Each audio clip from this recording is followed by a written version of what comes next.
Good morning, everyone. Welcome to Flying with Mike today. What a day we have. Stand by a second.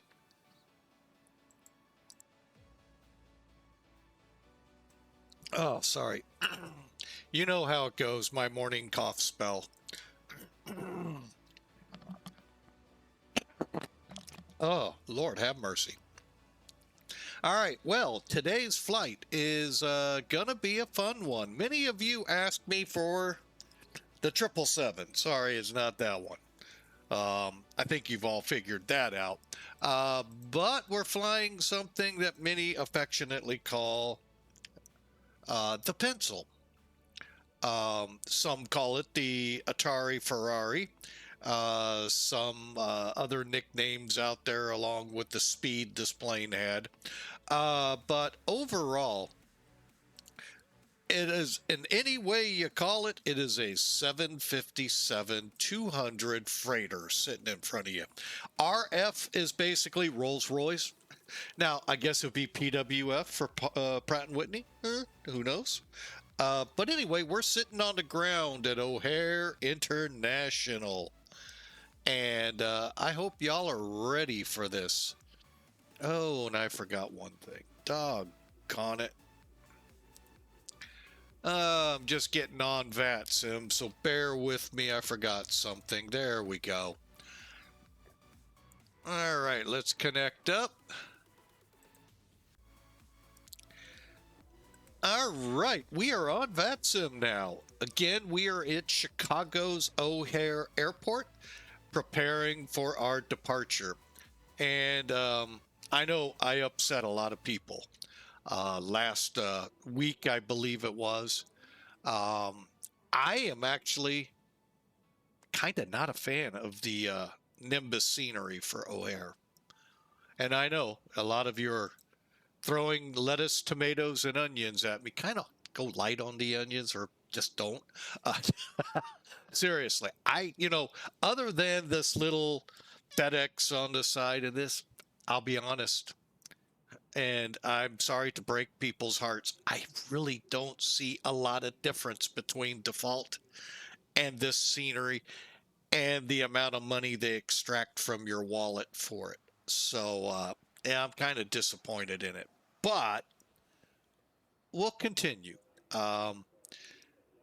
If you actually like it and would like to get your grubby paws on it, here we go. There you have it. Just go to the store.exp. Uh-oh, looks like we're getting ATC here. Oh, yeah, I didn't notice that. Let's see here. Did they change my route? No, they did not. Okay.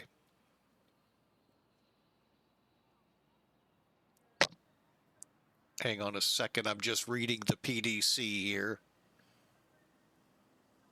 O'Hare 9 departure, climb via SID, maintain 5,000, expect 38, runway 28 right at November 5. Okay, going through that. We'll go through it again. We just won't show it.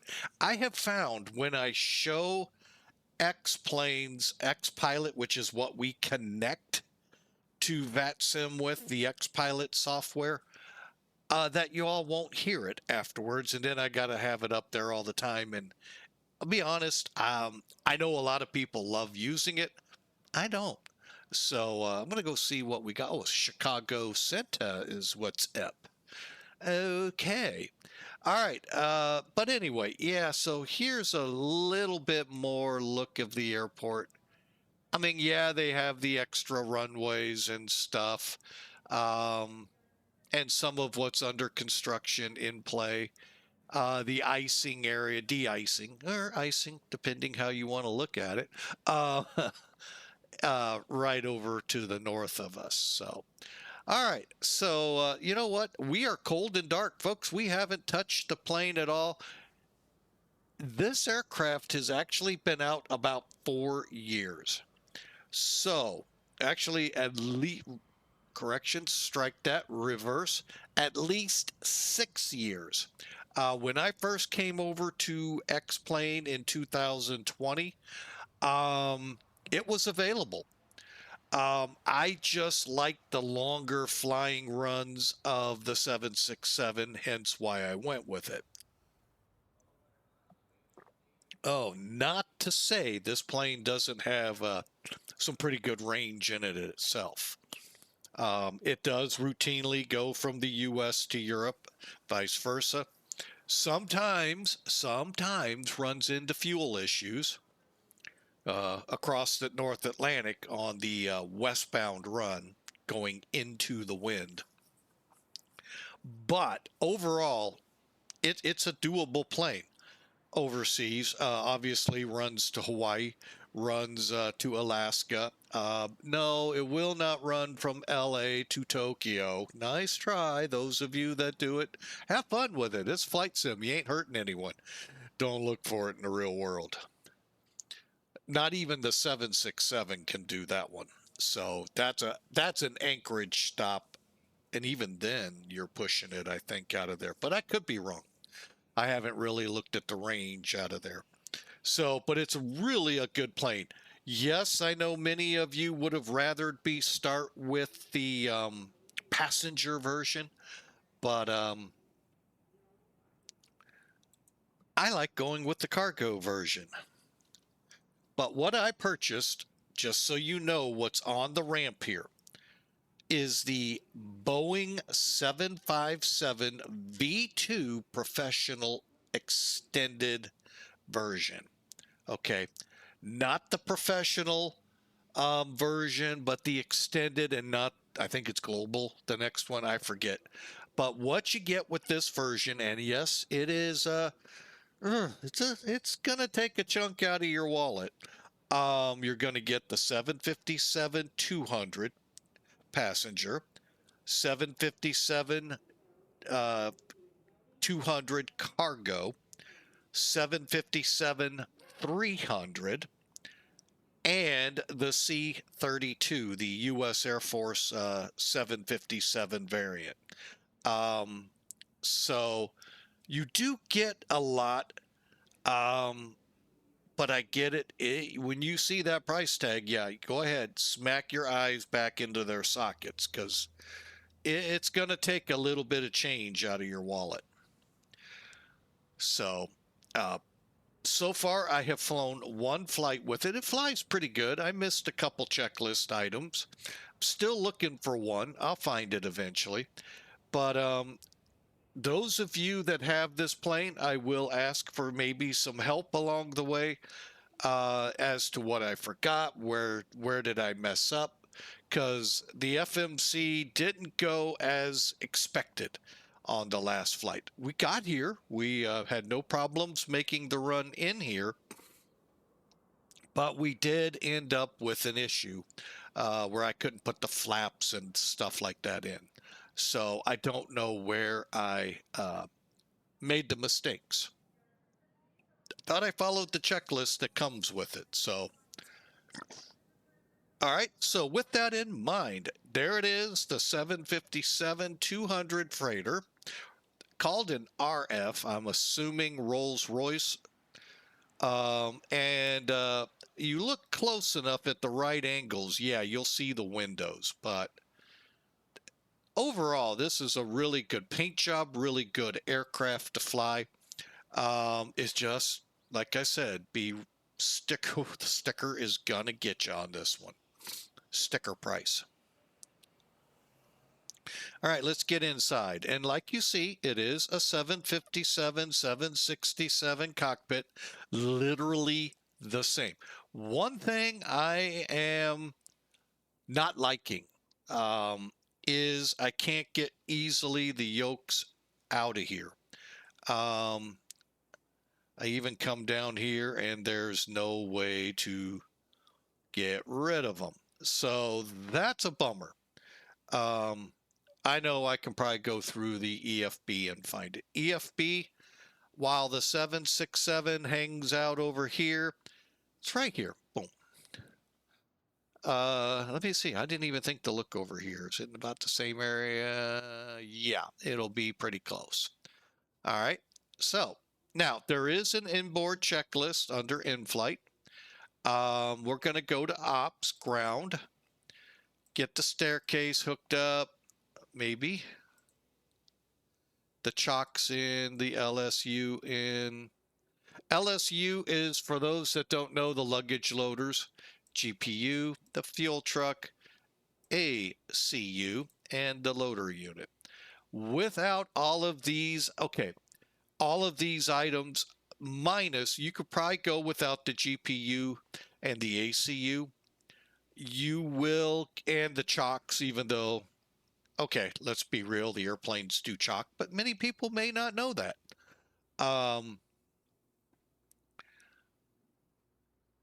That's what it's needed to load. Okay. I know some people that, you shouldn't have to have all of that. Hey, it's what they want to have. Perform your maintenance just like you would on the 767. And now let's get into loading it. And this is where I hope I'm doing it right. Okay. Now, to find out what each pallet weighs, just do 1.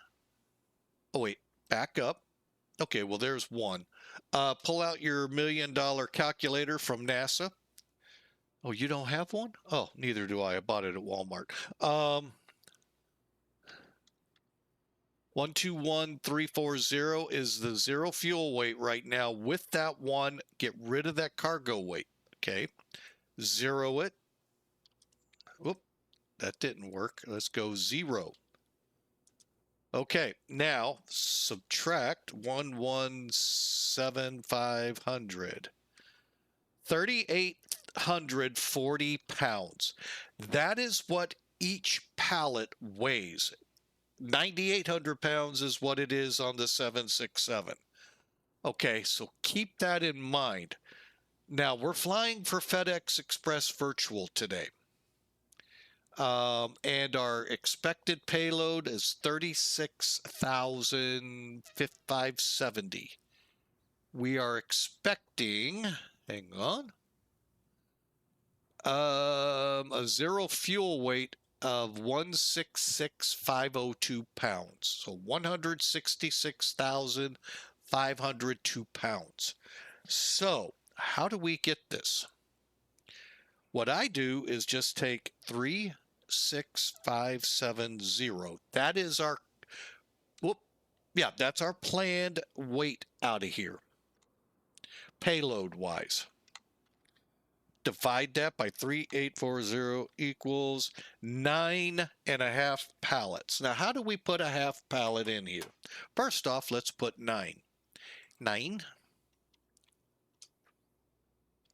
Now, what I do, go back to the $1 million calculator, 166,502 minus 152. Something's not right here. Let's find out. 502. We are way off. Hang on a second here. Something's not adding up right. 0.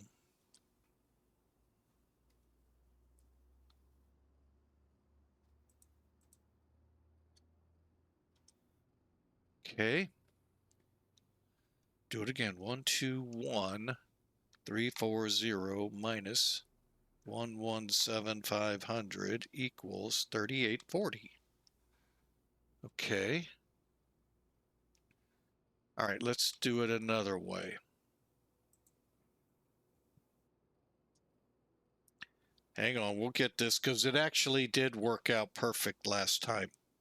Minus 117,500. Whoa. That's why. I'm getting a payload of 49,000 pounds. Divide by 3,840 equals 12 pallets. By the way, that's getting pretty close to the max. Now, for the difference here, we're 3,000 pounds off. Okay, that's better. 166,502 minus 163.580 equals 29. Oh my gosh. 2922. Now we're at the zero fuel weight sim brief has us at. So obviously I have a disconnect between FedEx. Why? Oh, I found it. I found it. They're 2,000 pounds lighter. That's why. Okay. Just making sure, right airplane. All right, so we are now loaded to the expected zero fuel weight of 166,502. And before we get going much further, let's get Elevatech in here and take a look at this flight so we get all the numbers somewhat sorted out. All right, let's load the flight. Continue. It looks like it loaded our plane. Good. Most of the time it does not, so that's always a good thing. All right, you can see a big blob. This is actually, if I watched the weather correctly this past week, the first tropical storm of the hurricane season. Arthur, the remnants thereof. That is what this big blob is. Supposed to keep going this way. We'll see over time. But anyway, just thought I'd point that out. But here's our route. Come over here. Let's pull up our route. 2 hour, 2 minute, 726 miles. We'll use a cost index of 10 and cruise at flight level 380. There's our zero fuel weight. We're at 166,502. That'll equate to hopefully that number, 188,720. That was supposed to be our payload. Yeah, not to be. That's okay. And we're expecting a block fuel of 22,918 when I pull up FedEx. 29,400.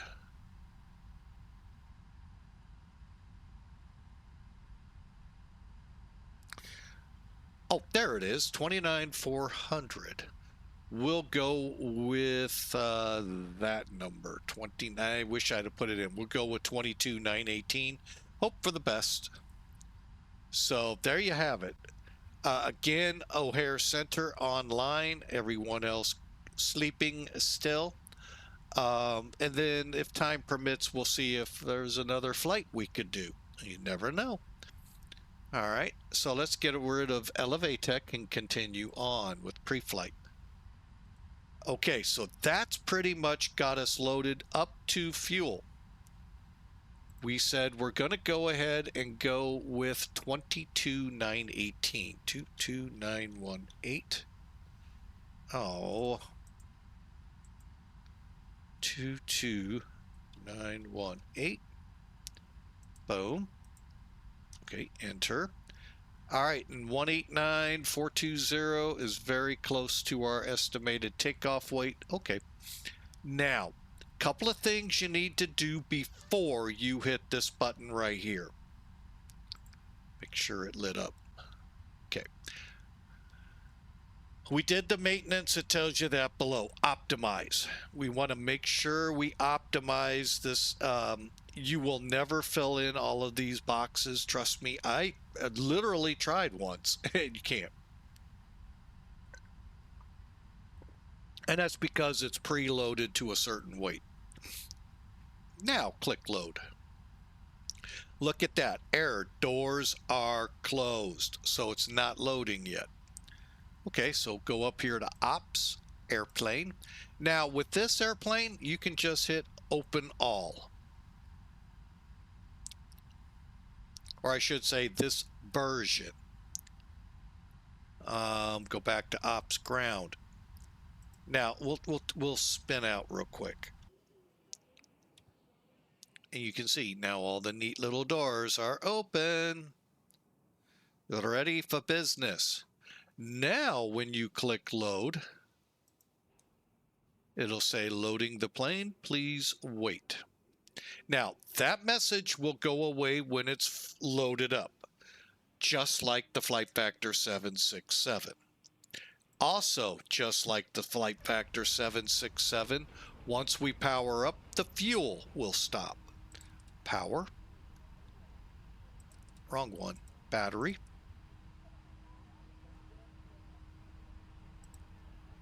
Standby power.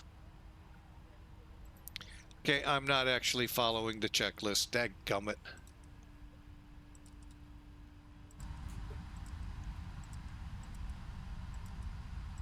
I'm actually going by 767 stuff. I'll get that noise down in a minute.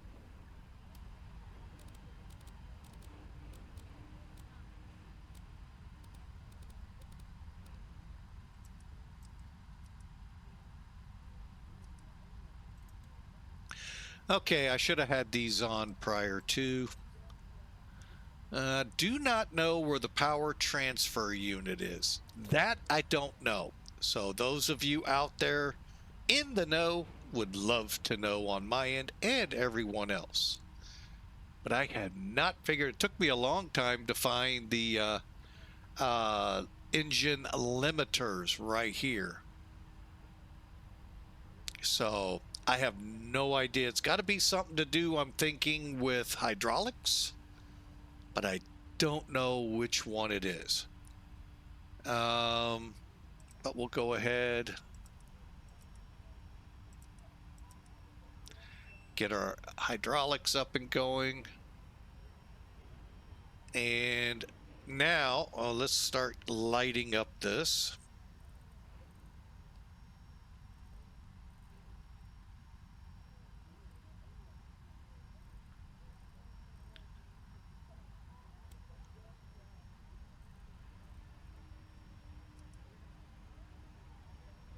Okay, and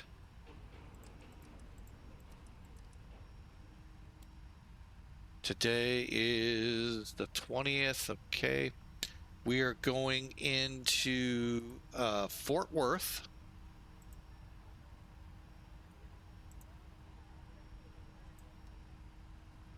In Fort Worth currently, airport elevation 723.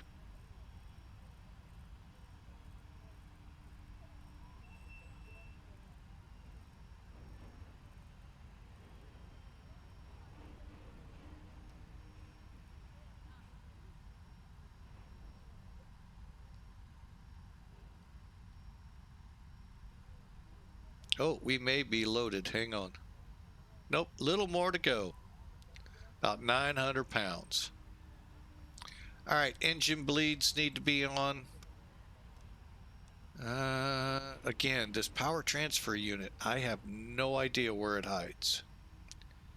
You know what? I don't have my phone up here in case somebody chimed in.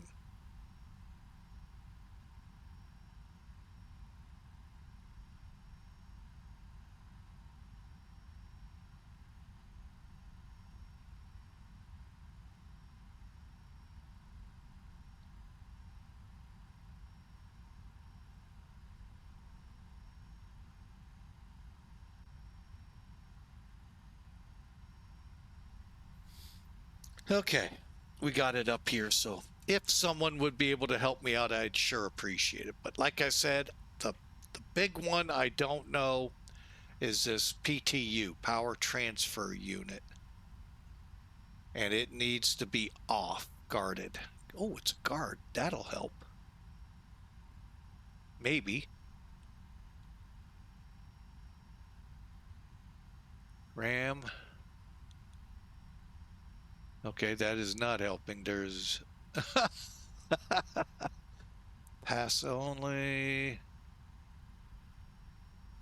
Let's just do this, just in case it's hiding in the circuit breakers. It is not. ELT. Okay, I have no idea. We're not going to spend any time too much on it. Okay, we got our left-right utilities all on. Landing gear lever in the down position.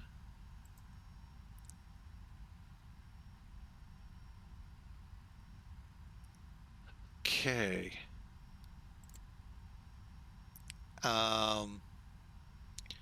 Alternate flaps off, or set to norm, sorry.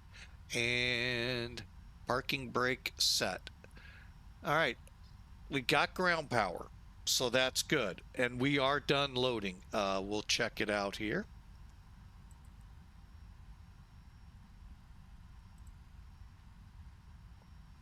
Message gone. Okay, let's push on then. Let's get the APU up and running. Now, I was pleasantly surprised. Very well done there at Flight Factor on the startups.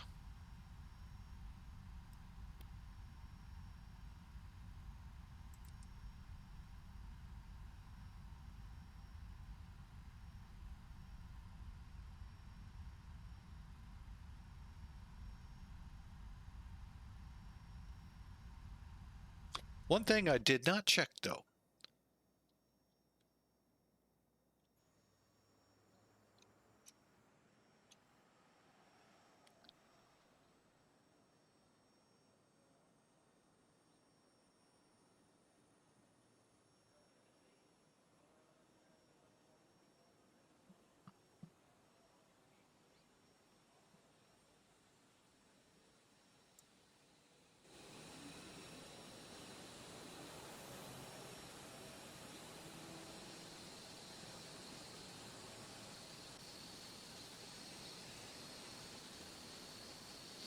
And one other note, no mango on this, so don't be looking for any extra sounds.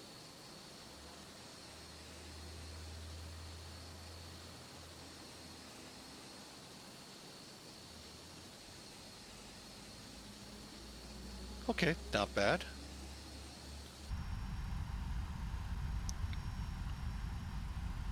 All right. And according to this, we're at 100% ready to go. So you can see everything seems to be spooling up pretty decently. Okay, let's head up top again here to the overhead panel and make sure our position lights are on, logo lights on, wing light. If we're doing our walk around, we're not going to. We've actually already a couple of times walked. Okay, go up here, set this to heading, and then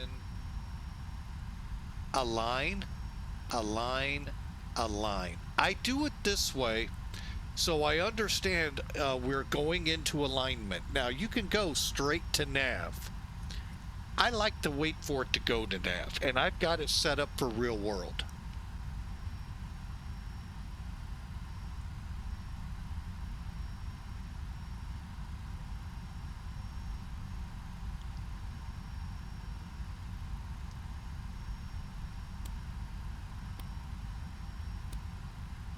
Now we'll go to nav. And then check our ECAS, hydraulics, access door. I forget, I can't scroll. That's my other thing I don't like. Squib checks, I don't know how to do that. EEC maintenance.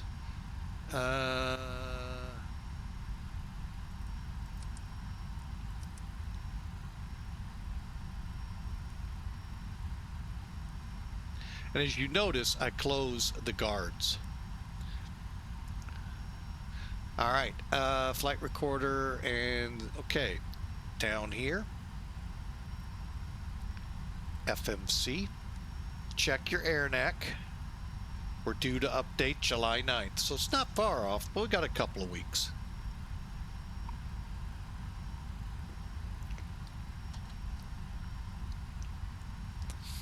And let's go to position initialized.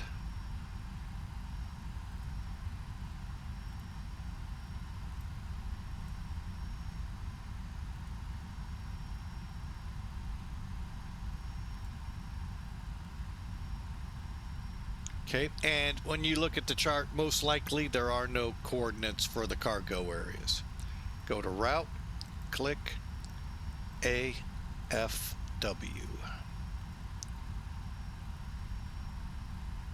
Company route KORDKAFW.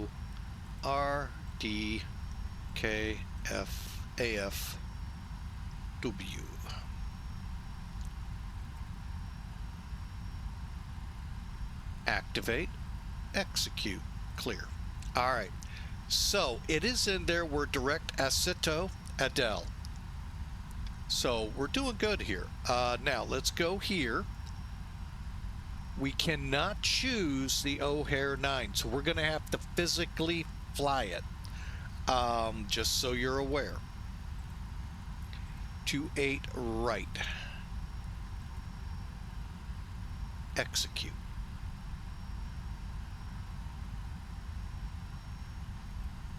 While we're here, let's go ahead, take care of the other half of the flight, the arrival. Truck 3. And we're going to come in off Arnett. All right, let's take a look. Let me bring charts in and let's take a look at the possibilities here for 16 right or 16 left. We're calling 16 left, I think, because that is the ILS runway. First off, the weather there.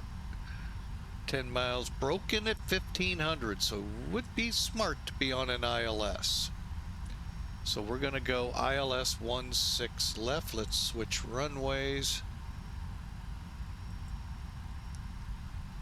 Now, one little thing you can do here, select.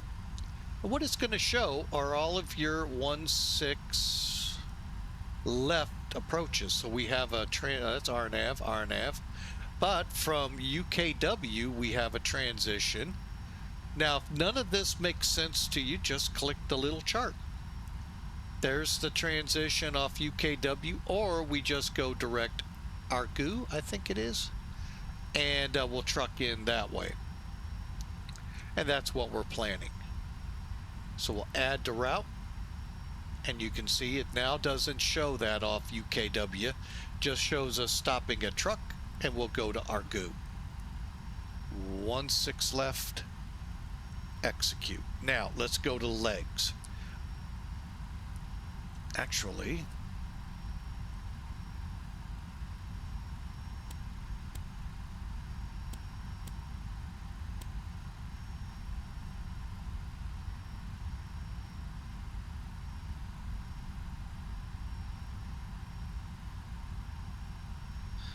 hang on, what is that saying?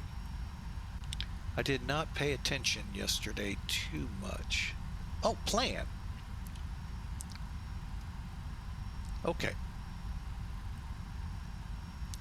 All right.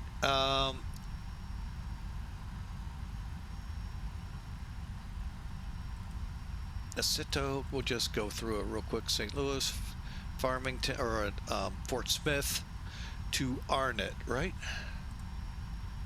And is that what we were cleared? Acito, Adele, Arlen. Hang on, back up. Yep, that's what we got. Okay. St. Louis, Arnett from there. Okay, so Arnett. And then let's just take a look at this from Arnett, Jones. Okay. Sassy, Belco, truck. Okay, so we're going to clear that open spot. Execute. All right.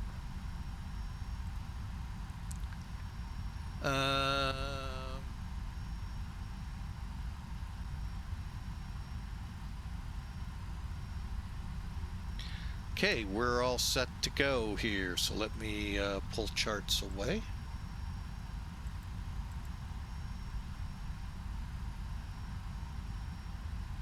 got a few more minutes.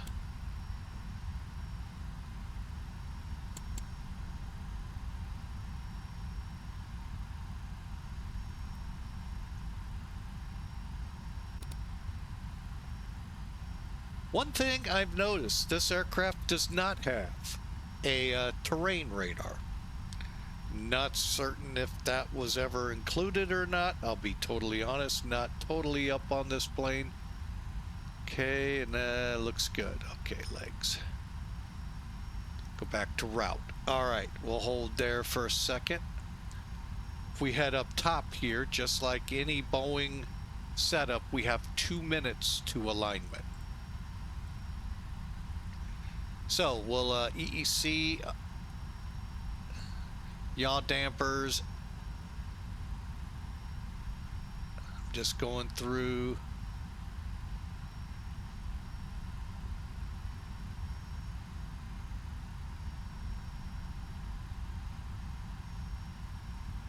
And engine limiters are on, RAM guarded, passenger lights guarded, oxygen, heat.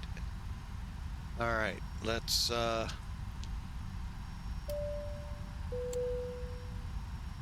right, once we are confirmed up and running, we'll come off the external power.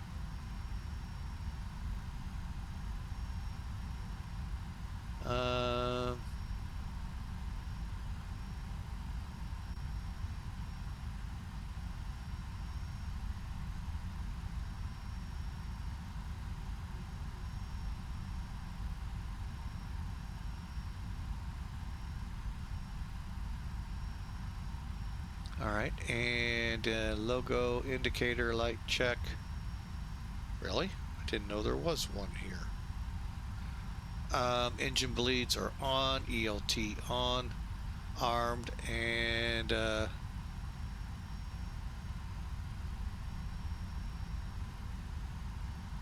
be back to you. All right, let's see where we stand. Uno minutes.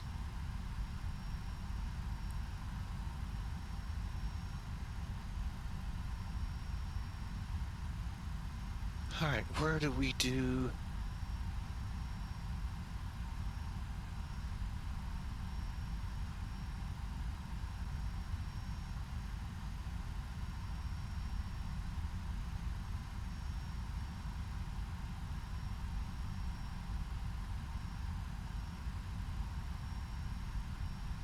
Right, we should be just about aligned. We'll know when that happens. I love it. On cue. Oh, this one's not set yet. Hang on.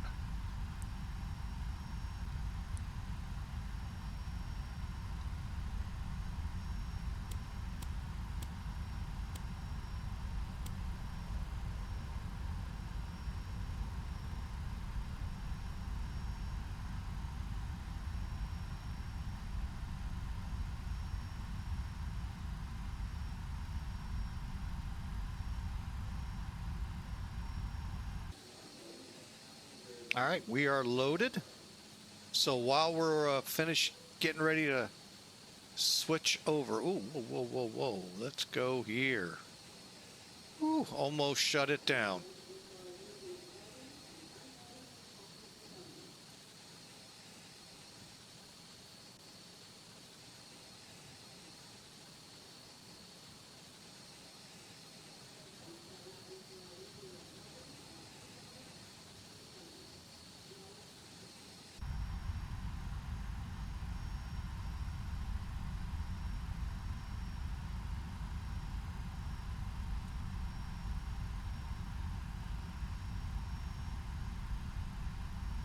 Okay, let's get to finishing this up. Let's get on. Okay, we're set there. We'll go back to position. There's our coordinates.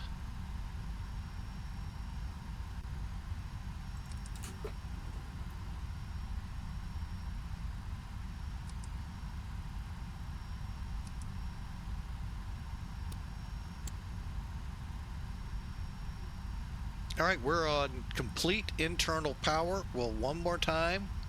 Go back, remove. Remember, if you pull the ground power here before you disengage it here, one, that way you know the APU has got it, but two, if you do that, you could lose all your data. Now, that is a definite true statement with the 767. This is flight number 2 with this aircraft that I'm doing. You all didn't see flight 1. I wanted to kind of go through it and see where I'm going to get held up at. And it appeared to be very similar in nature to the 767, which it should be. They're pretty much cousins. Okay, we're all set to go out there. All right, let's finish this up. Emergency lights are definitely on. Passenger oxygen's on. Window heats are on. Lights are on. Outflow valve indication, that would be down here. Auto rate, okay, I don't know how to set that. Cabin altitude is in number 2, and altitude set for Fort Worth 720.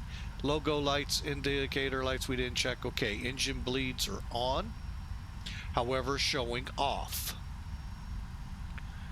ELT, if you didn't see it before, it's right up here, guarded. And APU is up and running. All right, we're just about ready to go. Now I'm confused.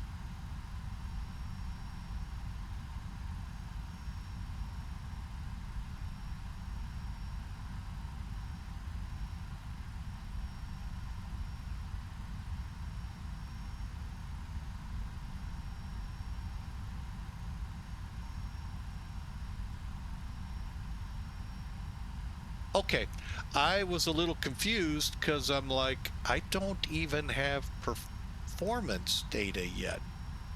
However, we're going to go ahead, turn our flight directors on.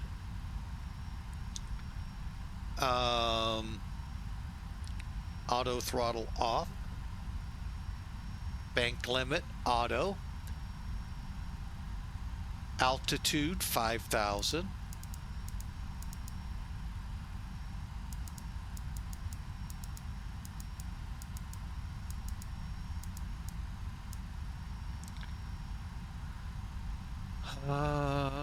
Autopilot bar is in the disengage, which is up. Left, right instrument panels, oxygen mask test. I wonder if we can actually do these. Let's find out.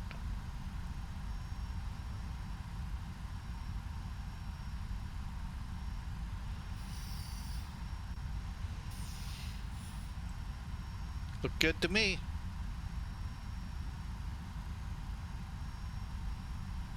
Okay, instrument sources are all good.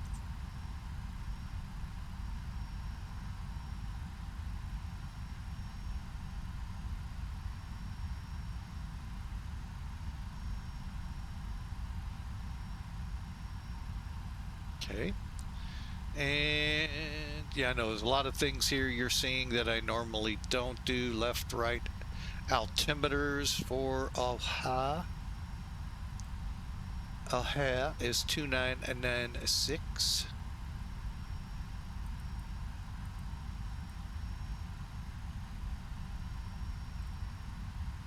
Okay.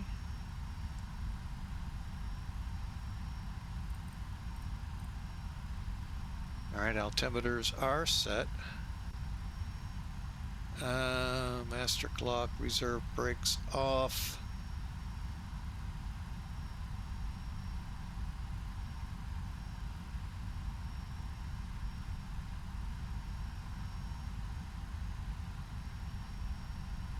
TMCP computer. What in the heck is that?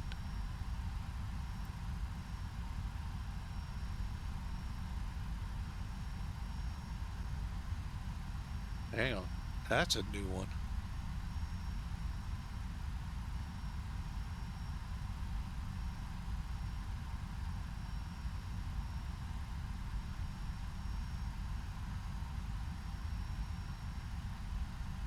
Okay, real quick. Okay. Down here on what they call the bridge, I guess. Scotty, warp speed. Terrain as required. I don't see a terrain. May not have it, I guess. Okay. HSI traffic. Range and traffic. Weather mode test off.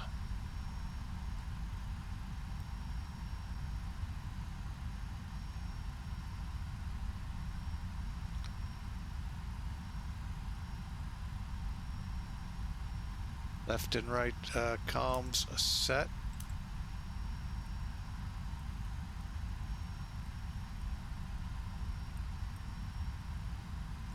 All right, he said departures 134.875.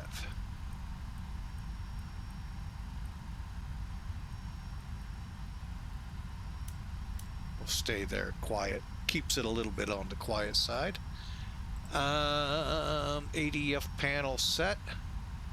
ILS panel unbark, which means we just do this. And bottle checks, which I don't know.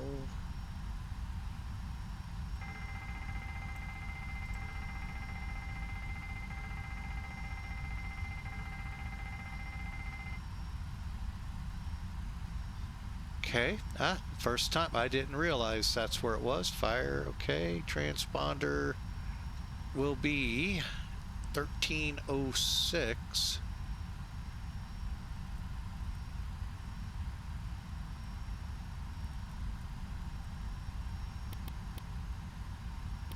Okay. Now. Oh, nope, nope, that one.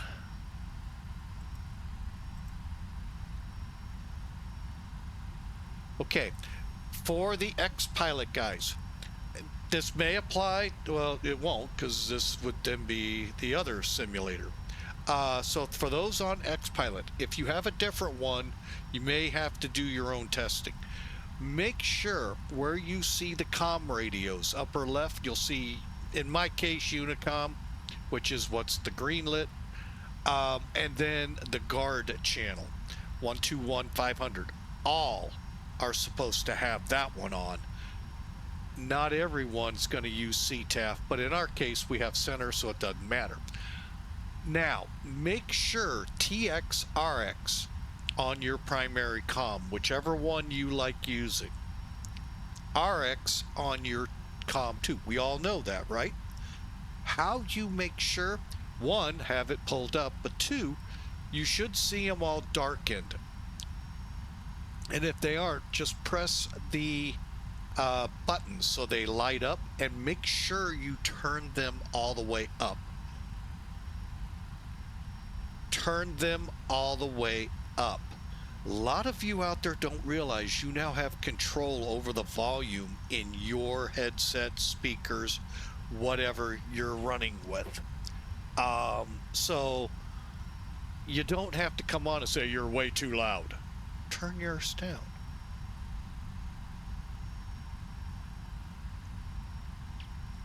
That's one thing I can honestly say I have as a pilot myself, albeit a long time ago, never, or on any scanner since, or listening to, ever heard.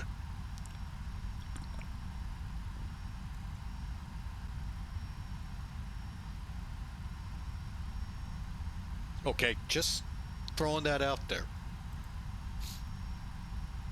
And guess what? We're ready to pre-flight oxygen flight instruments, heading, baro, altitude, parking, brake set, fuel controls are off. And we're ready 10 minutes.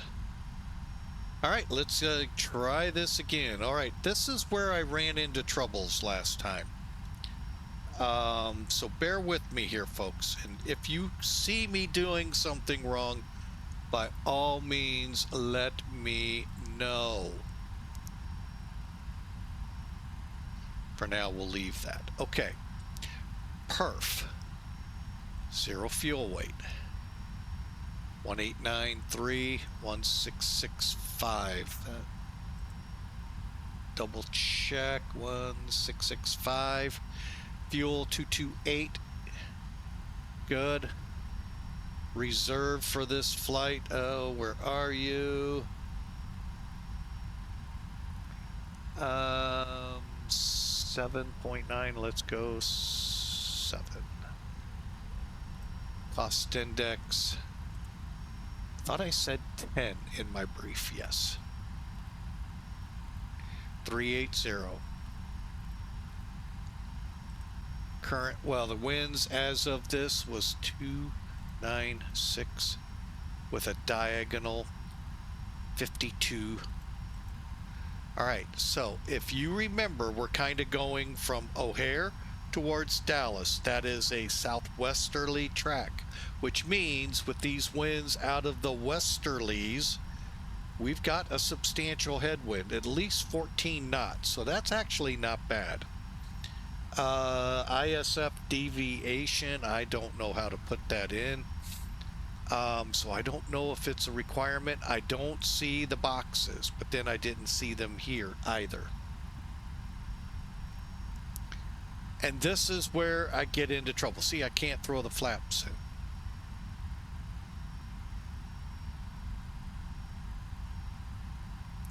Huh.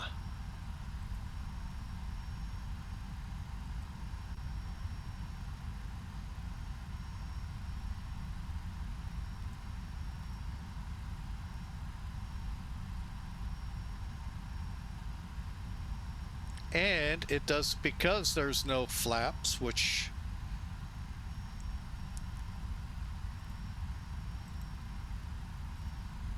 I have no idea.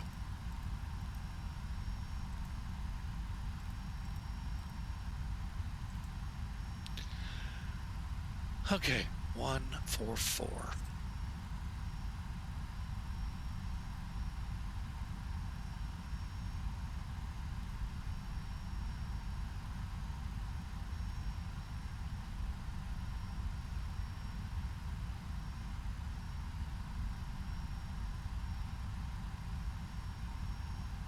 And I'll back up one page real quick.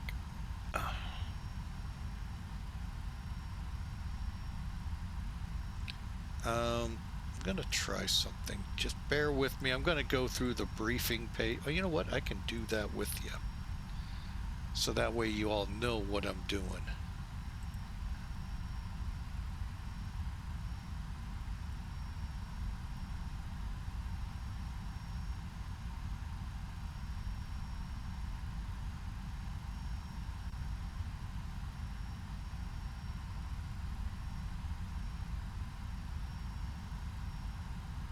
It's +7 of what is that?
I have no idea. So what I'm going to do is continue like I did yesterday.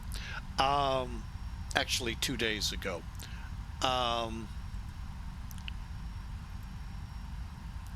Feel free, those of you on YouTube, to hit us in the comments section.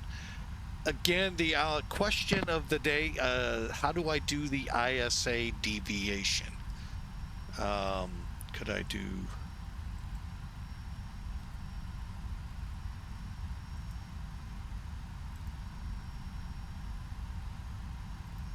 Nope, didn't matter. How do I get this to show flaps? If that's even a thing. I have not touched the other manual yet.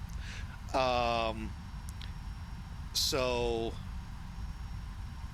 let me look at one more thing here on the perf page. It's the only page.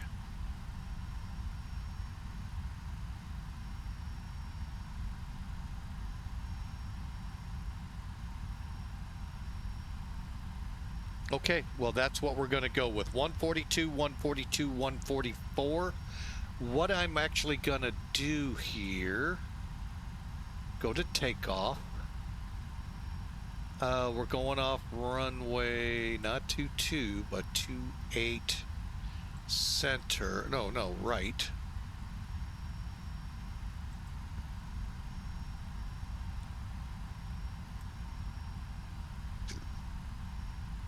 I thought I saw, oh, it's in the, hang on, ACAR, or ATIS.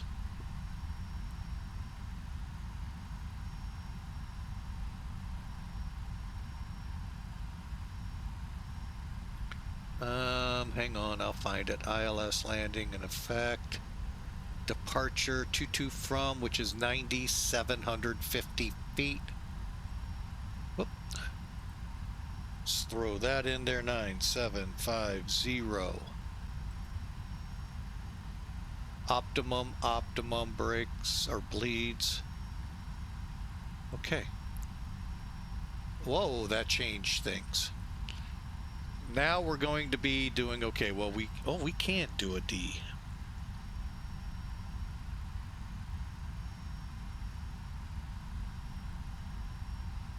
A D-rated takeoff, okay.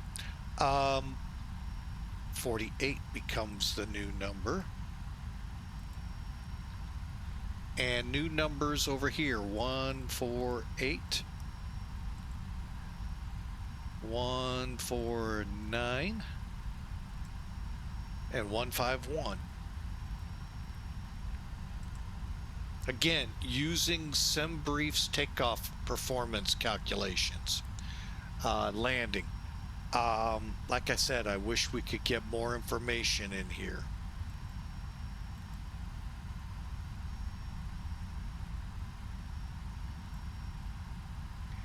Okay, over on this one, we'll set to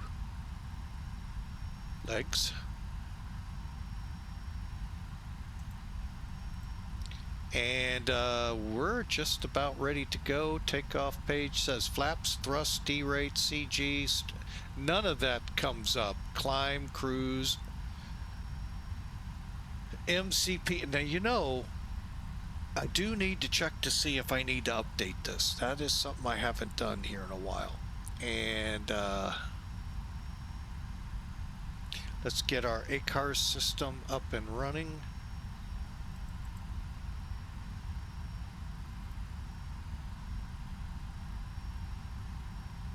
All right, we're flying with FedEx Express Virtual.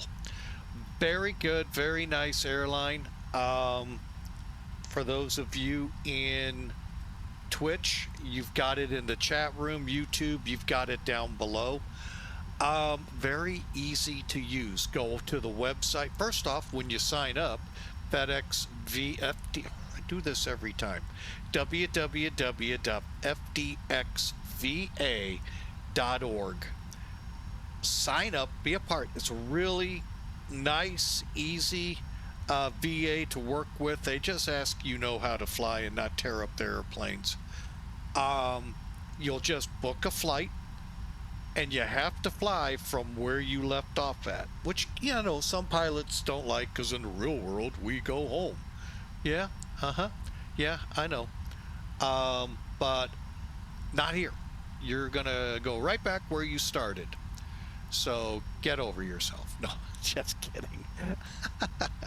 Hey, Desktop Pilot Society, welcome and thanks for the moderation. Appreciate you on board. But anyway, we're using them today. Once you have your flight booked, all you got to do is come back.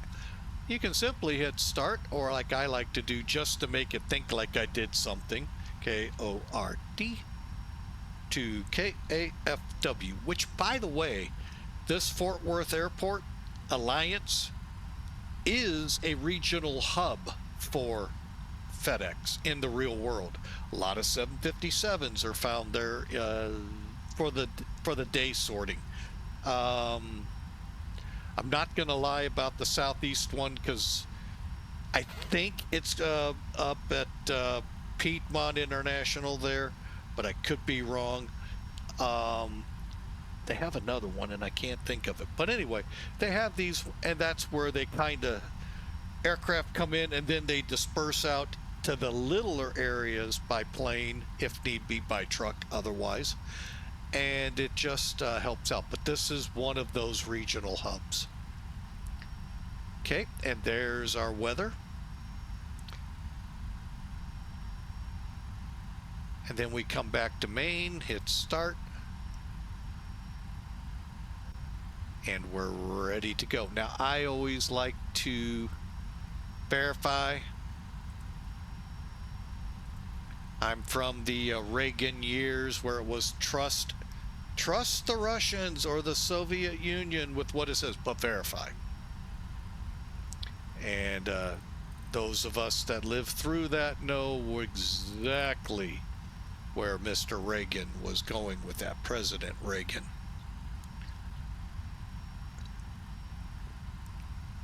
So, wow, looks like we have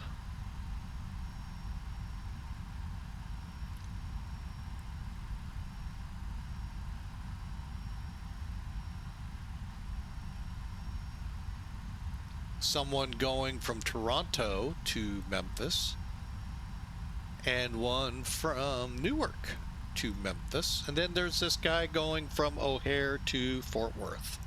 What I like to do is verify I am up and going on their site. Oh. All right, so let's get ready to fire this up. We got to talk to them, though, I think. Let me reread one more time.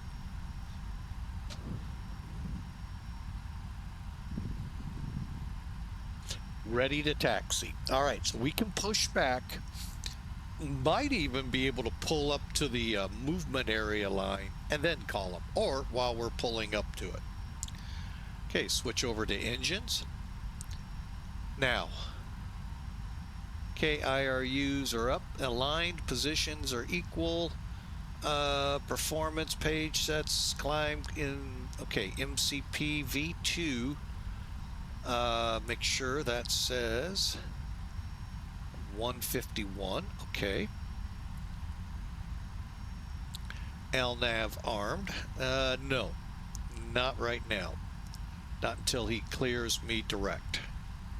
However, ACAR is running, comms tuned.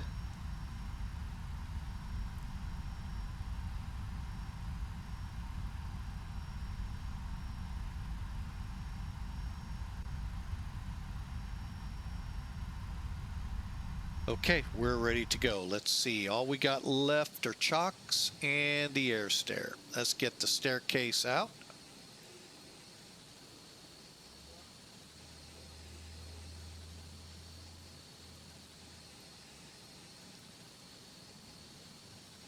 I hit close all just to make sure I get all the doors, just in case for some reason they didn't all close the first time.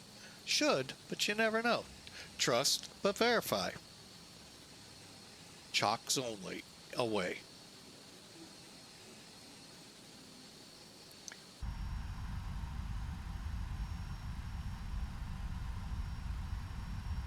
Ground to cockpit. Please show me where you want to go.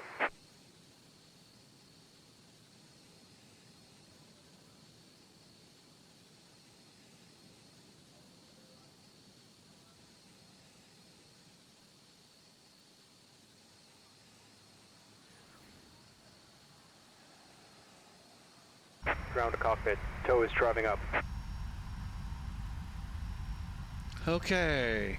Left, right, electrics on. See, let's look at these hydraulic pumps. I think I have them all on.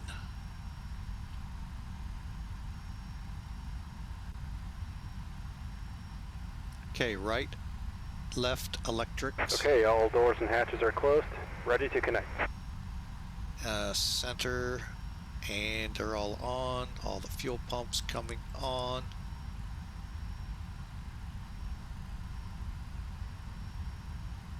Okay, ground personnel cleared, and packs off.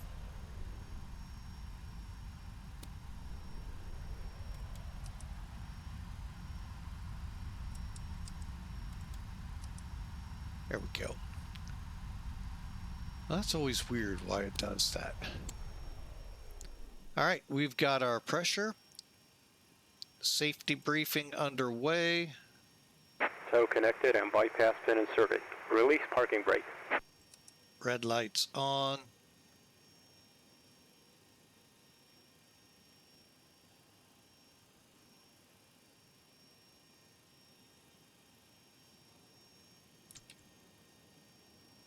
Starting pushback, and you may start engines.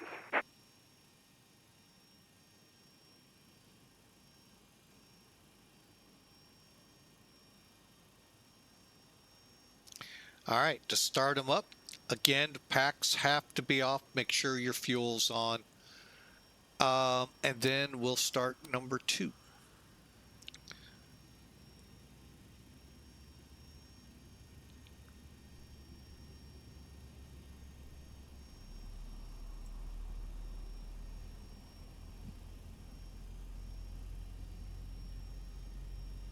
Okay, at the line here, we can then inject fuel. I just learned something on my first flight with it last time. There are actually 2 positions here, rich and run. So definitely continue the checklist until you're comfortable with this one. That does not exist on the 767.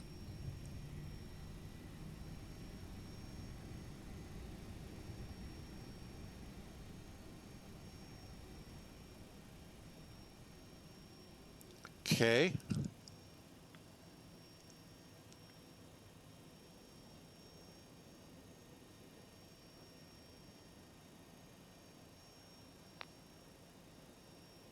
And it looks like that may be a Rolls-Royce thing going through the checklist here, so be careful. Nothing's wrong with running it on rich, technically. You're in a flight sim, but in the real world. Operation complete. Set parking brake. Brake set. Disconnecting tow. Stand by. So you can see it is more what you would, it's a better representation of an engine start. Rich.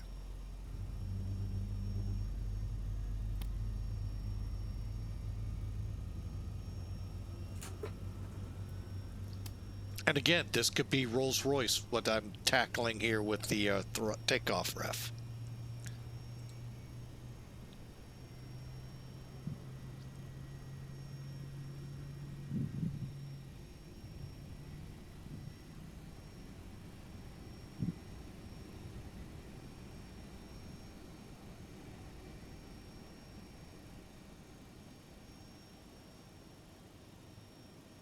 Tow is disconnected and bypass pin has been removed. Hand signal on the right.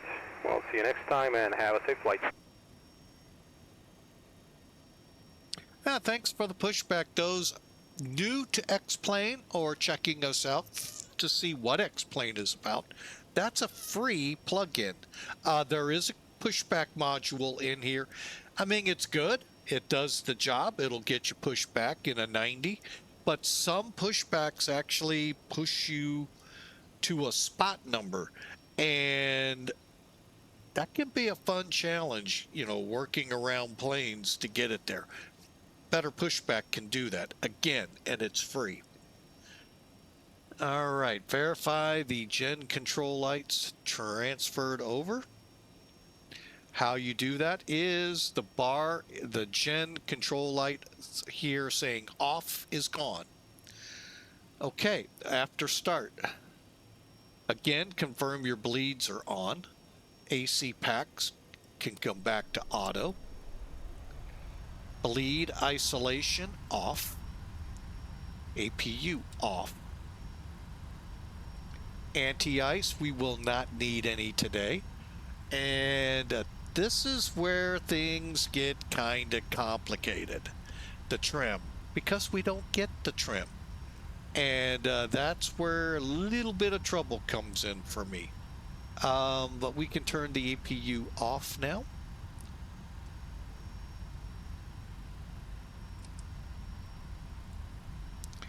And we'll put them, the engine selects into continuous. And we are ready to go almost. Let's get the auto brake to reject. Flaps to 5.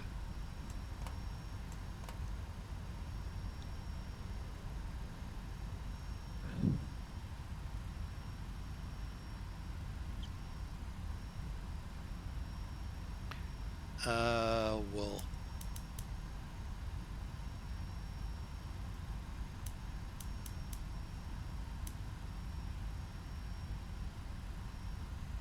okay, let's get over here. I'm going to start a timer from Pushback. Okay. Takeoff 1, we said, correct?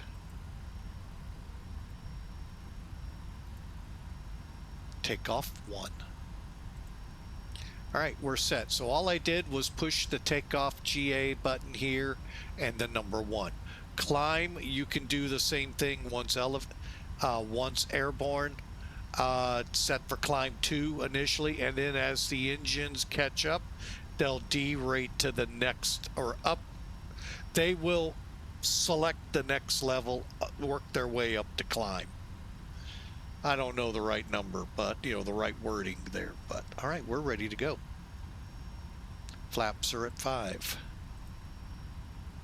Engine starts. Okay, before taxi, isolation switch off, recall. Fuel config, what's up with the fuel?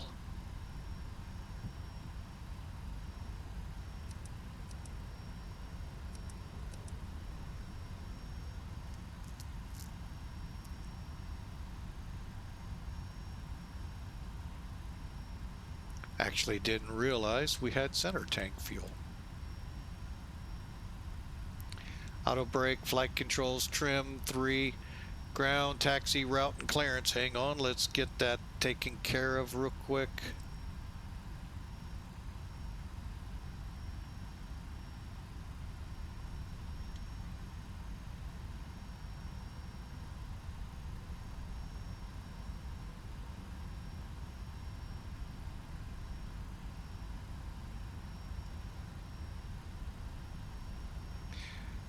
Upcoming will be one of the most important checks, especially in your home cockpits, but more importantly in the real airplane. I'll explain in a minute. Rudder. Okay, this just makes sure we have surfaces working, which is good. All right, this one coming up, checking the freedom of movement. All of these checks are a good check because there have been some pretty big prolific accidents because the gust locks were still in place because of maintenance, especially on corporate jets, corporate planes, and pilots didn't check their surfaces to find out, oh, I can't move it. Why? Maintenance forgot to pull them. For whatever reason. Well, it doesn't matter. They forgot. But still, you, the pilot in command, you, the first officer, should have checked. And then called them over. Get rid of them, please. All right, let's get up here and go. I got the right frequency, right? Oh, nobody's online. What? Well, that's not nice. Well, dang it. Let me check. Yeah, they're down. They must be having troubles. All right, well, let's do this. .ctaf KORD 2750. I wish I'd have known that earlier. We would have already been set up for it. 750.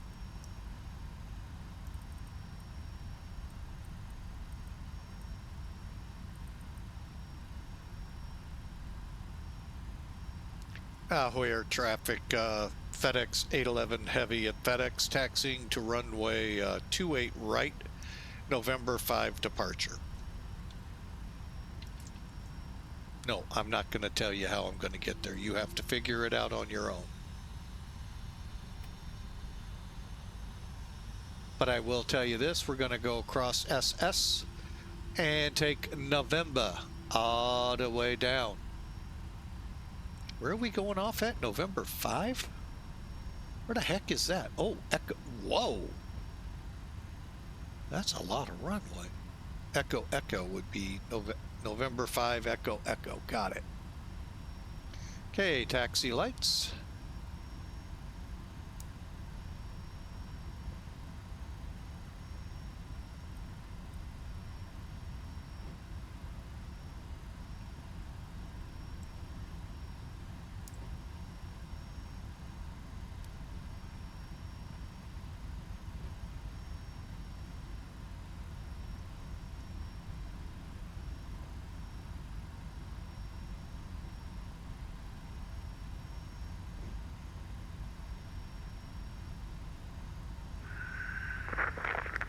Chicago traffic, American 529 is pushed off of gate Mike 16, going to be taxiing for 28 right departure via Victor 3, Victor Yankee 28 right, Chicago.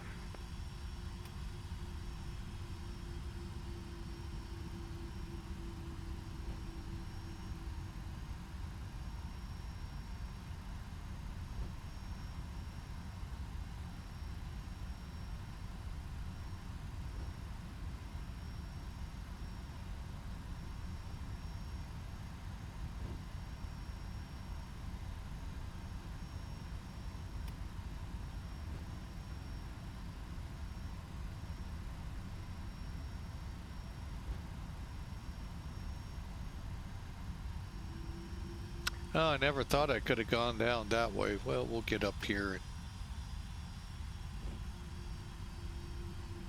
That's okay. Could have used Papa. Oh, no, I couldn't. Yeah, I could have. In between. Well, wait a minute. We're going to be getting in between, right? Yeah, we'll go down Papa.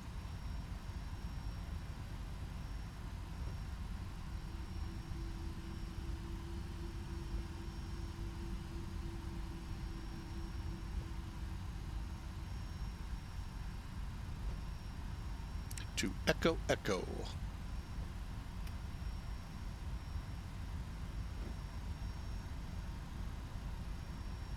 All right, now, I went through this in the beginning. The nickname that you saw on the opening screen, the pencil, is actually true. More so for the 757-300, but it has gone by the Atari Ferrari. It is a pretty, the big thing this plane did when it entered operations, instead of those slow 727 and MD-11, or not MD-11, MD-80 climbs, this sucker climbed and got up to altitude quick. That way it could get to where it's going quick. Remarkable plane. Like I said, I really have liked this plane from the beginning. Just like its, I'll call it big brother, the 767. Now, it does not pack the punch in climb rate like the 77 or 757. But it's an amazing plane nonetheless. It's, hang on, I'll give you some more. Pocket rocket. Trying to see subway train. That one I never knew. But anyway, if you've ever seen a 757-300, it's kind of a scary looking plane. And it's not in the fact that it's meant to be mean and ugly. No. you just look at it and it's like it just goes on for miles and miles and miles. It's just this Chicago super long traffic, tube. American 529 is taking position 28 right at Yankee. So, hence the name The Pencil came to it.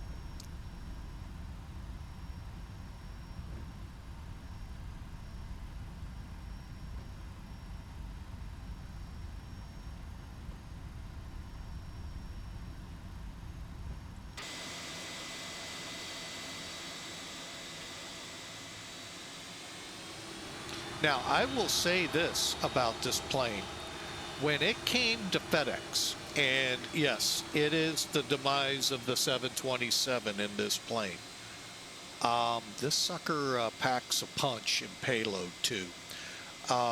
It was very much loved. If they could figure out how to go long distances with it, by that I mean Chicago traffic, United, American 528 is taking rolling on 28 right, RNAV, Piku up to flight level 320, Chicago.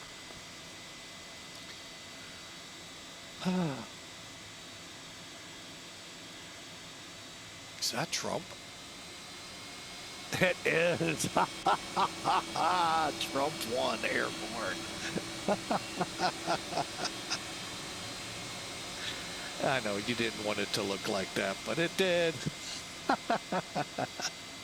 But anyway, so yeah, it really has paid off in many dividends, mega dividends coming to FedEx, as the 767 freighter, as did the MD-11 and the 777s. Even the A300, 600, and 310, they filled their jobs quite nicely. So, but yeah, if they could have figured out how to get this plane to fly from Memphis to Paris with a decent load on, they could have a singular fleet. But you got to have the heavier weight aircraft or heavies to do that, even though it is a heavy.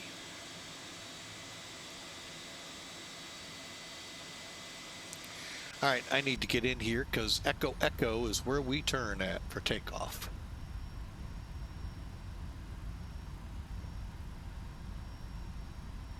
Which I believe is the next intersection. Nope, one after that.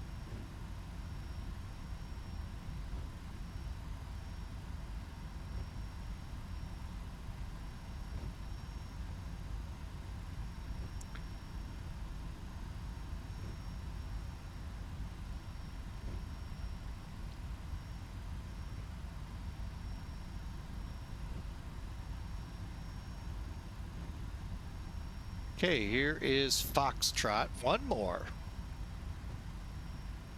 All right, while we're in taxi mode here, they do give you a really good checklist before takeoff. Flaps 5, set 5. Controls check one more time.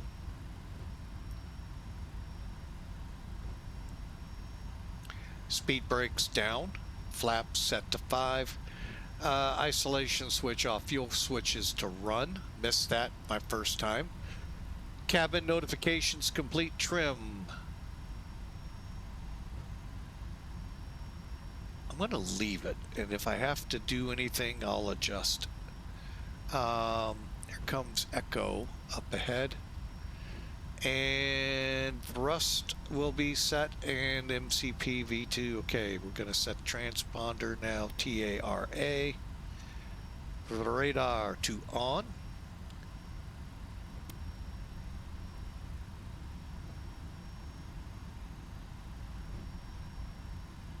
And we're going to push the radar button.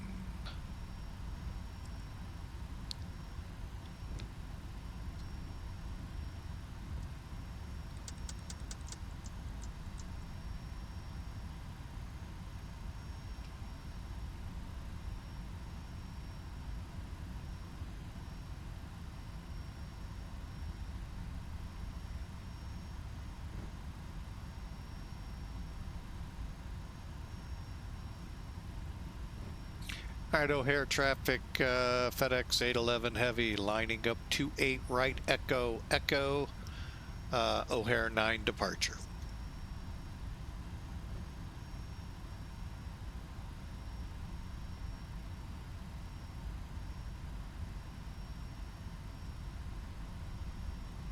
O'Hare traffic, Air Canada 511, run the right downwind for the ILS 27 center at 10,000 feet earlier.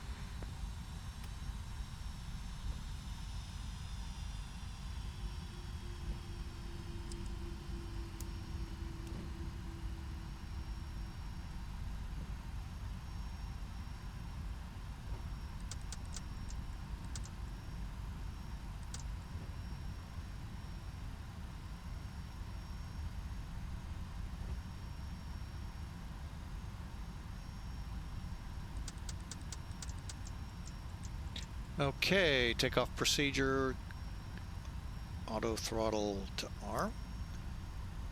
And transponder Terra, aircraft aligned, heading, lights, thrust, here we go.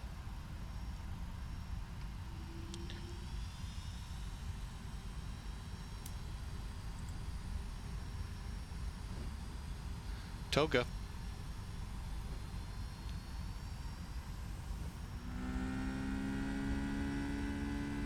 O'Hare traffic, Air Canada 511 descending to 8,000 for the ILS 27 center O'Hare.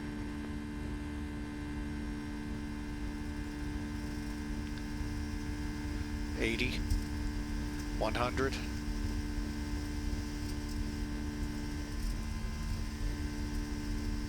B1, rotating.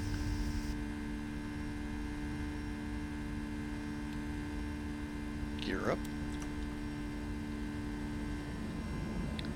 O'Hare traffic, FedEx 811 heavy, airborne, out of your area.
Okay, we are on our way. We just got to get the rest of our flaps up.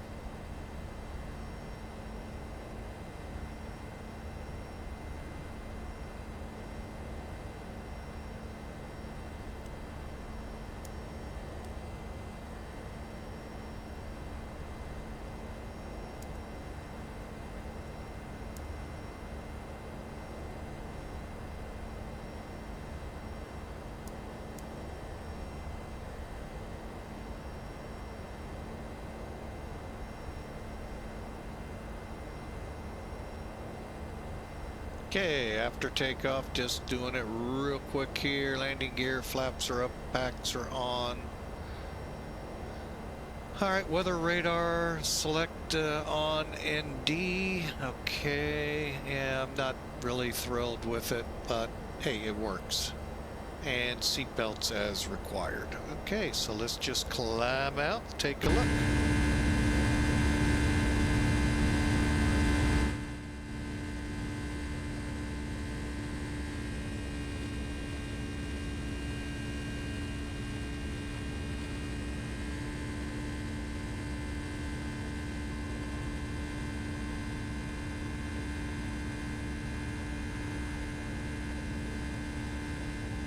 Sergeant Yash, hey, welcome aboard. Sorry if I'm a little late with that. Well, not too bad, about a minute. Hey, welcome aboard. Again, that was the Nimbus O'Hare scenery behind the 757 pencil here. And like I said in my opening remarks, I am not a huge fan of it. You ask me, I don't think it's worth the money out of my pocket. But now, I've got bad news for some of you out there who bought the JFK scenery. There is, if you watched,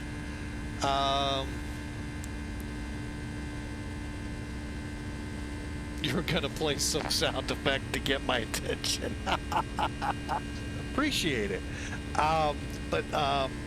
I know a lot of you out there bought into the JFK from Nimbus, and I've seen it. It looks great. We are FedEx 811, FDX 811.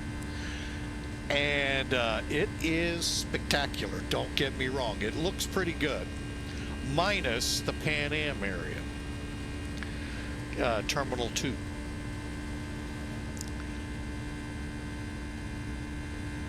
One of the updates coming from X-Plane, maybe the next one or the one after, is going to include JFK. Like they've done other airports. Now, how much detail they'll go into, we won't know until it releases. Where am I getting this information? You may ask. If you watch the video, I have it on my site, Discord. X-Plane has it on theirs. It is their announcements of where X-Plane goes from here. And my apologies to Laminar, misinformation given to me. I did not hear the word X-Plane 1-3.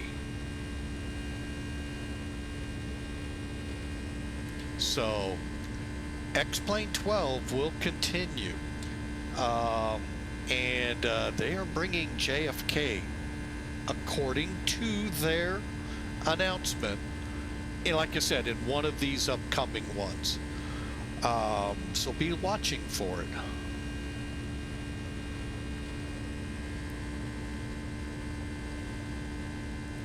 Hopefully, as I just indicated, it's not better than Nimbus.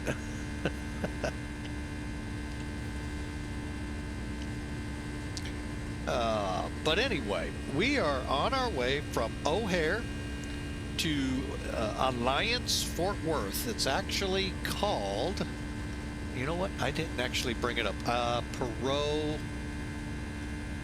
There's a name. Many of you are like, what, Perot? Hang on, KAFW. Perot Field, Fort Worth International, or Fort Worth Alliance Airport. So, that's where we'll end up here in a few. Speaking of in a few, yes, I forgot. It looks like in about an hour and a half. All right, we got checks to do. I know we're through 18,000. This thing climbs, folks, so be ready for that. All right, altimeters.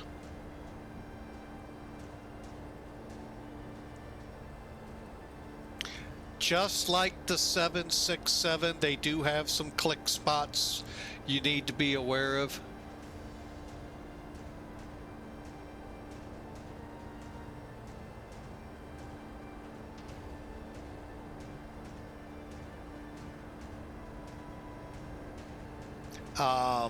The big one, of course, just like the 767, you click here, it clears up that. Now, granted, you got to put in a significant change in the altimeter to get altitude disagrees, and you always have to change this. On takeoff, I clicked, wait a minute, I may be in too tight. No, this one right here, for TOGA. So that sets your takeoff power setting.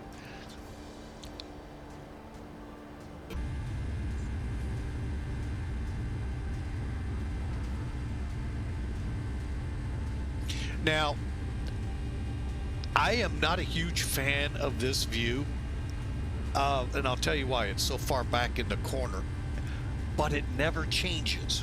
It, you know, how most views, if you set a viewpoint up, will change with the direction of the plane in X-plane. This one doesn't. And I'd like it more centered, but it looks good, and same with its cousin on the other side.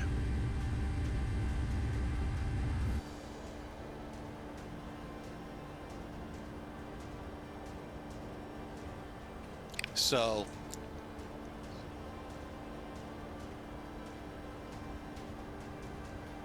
all right, where are we? We're already through 28,000. So you can see the climb rate is just, by God, believable. No, I got the wrong one. Dang it. Oh, yeah. There we go. Did we get it right this time? Yeah. There's a light here used to tell if you're getting ice out on the wings. They'll turn it on during their ground check walk around,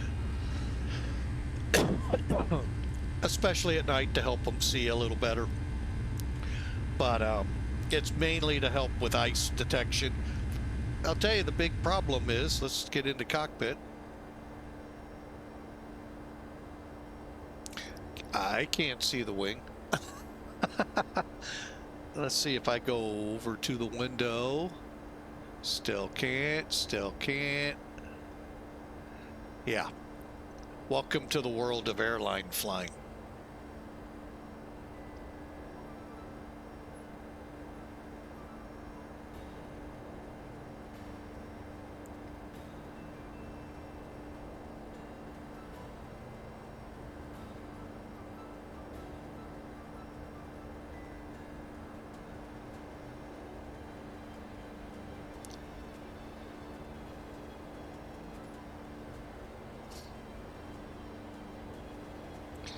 I am going to,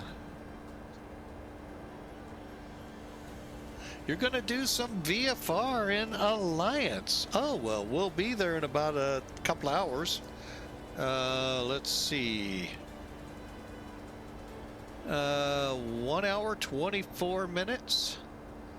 So we'll see how that tracks up here. Looks, here, let me do something else.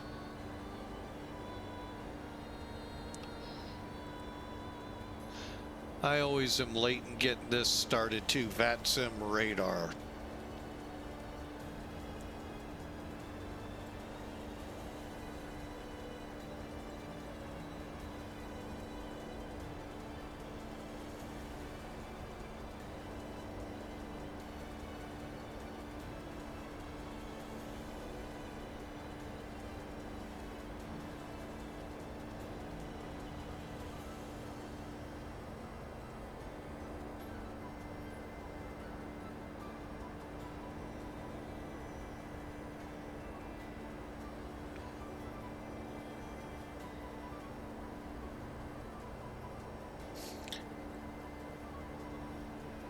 Okay, where's my green plane?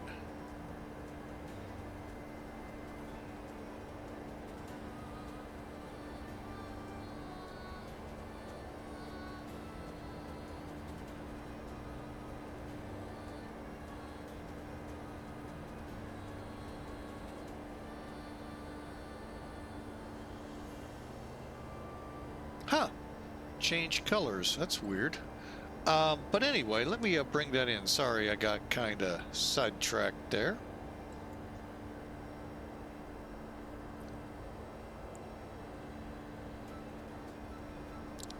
All right, we're right. Oh, let's do that. Right up here near Kick.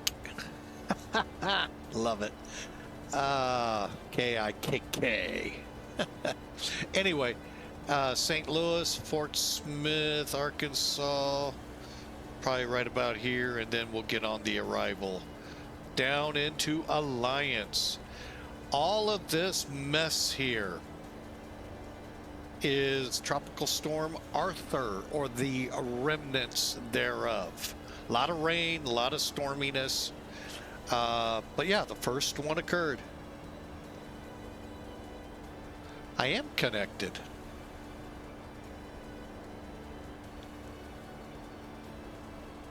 Oh, that one. Why did it disconnect? Thank you there, Captain Yash. I didn't even see that. There we go. I guess that goes away every so often.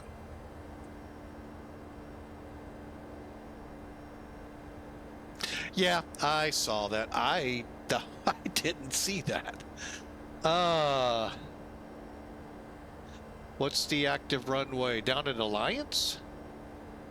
Let me, you ask. We shall pull up. Let me get rid of this. Shots. That's O'Hare. What? They're calling. Oh, wait a minute here. Where's the weather? 3-4 right? Departing 3-4. Oh, that's say intentions. Current weather calm. I mean, really any runway. There's no ATC in the area. I'm planning 1-6s. Say intentions is saying 3-4s. A calm runway. What's O'Hare, or I'm sorry, DFW going with? Bear with me. I'll get you that here in a second.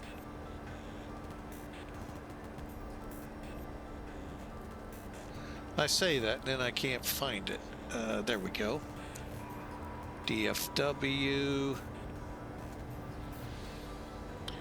DFW is landing south, so should Alliance.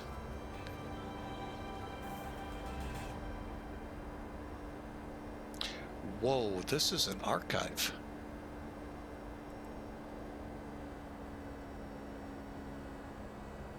Oh, no, it's not. It's current time. Okay. Arrivals, yeah, they're landing south.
All right, well, after 6 years, oh, the center pumps are emptied.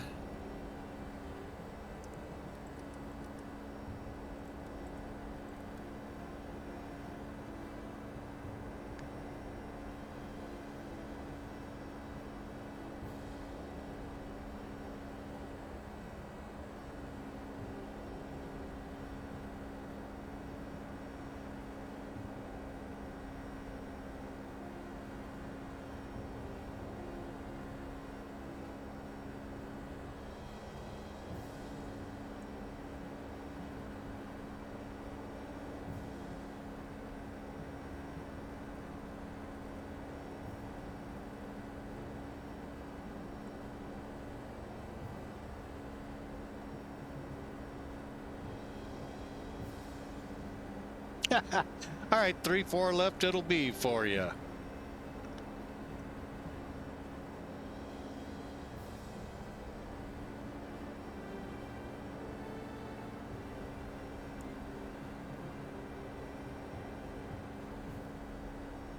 Yeah, one thing I'm going to be curious when I get down there.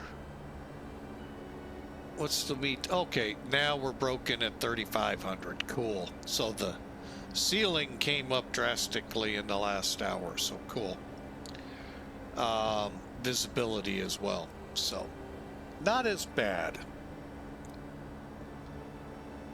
We actually had 1,500 broken an hour ago there. So. All right, those of you that live in the Dallas area can take your airplanes up now. Go on down to the local airport, get your planes, and go fly. I'm wishing I could do that. It's a beautiful day here in St. Louis, although I'm not sure where the ceiling is on these broken layer, but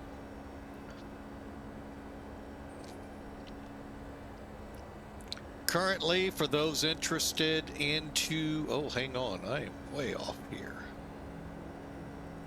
Let's see, VATSIM. All right, coming in, I am planning the ILS to 16 left. Only reason the ILS approach I planned, with that 1,500 ceiling reported an hour ago, I wanted the ILS. Oh, taking your private C-17 out for a spin. Nice.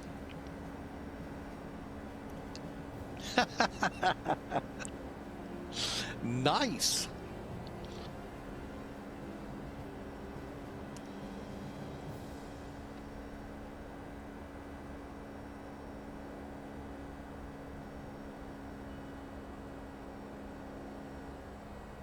Yeah. As far as I can tell, we got a beautiful flight all the way down, although there looks like a lot of traffic, maybe over at DFW.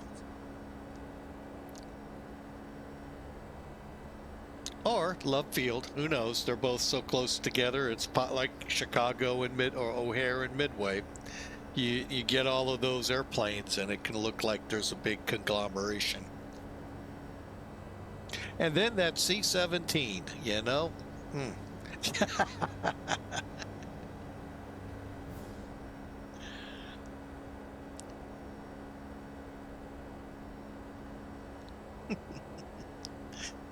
All right, so it looks like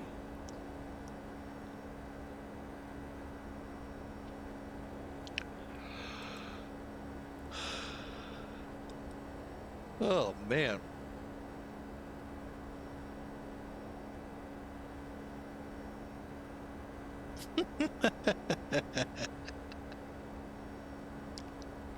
Trying to tell me Fat Albert's trying to fly there?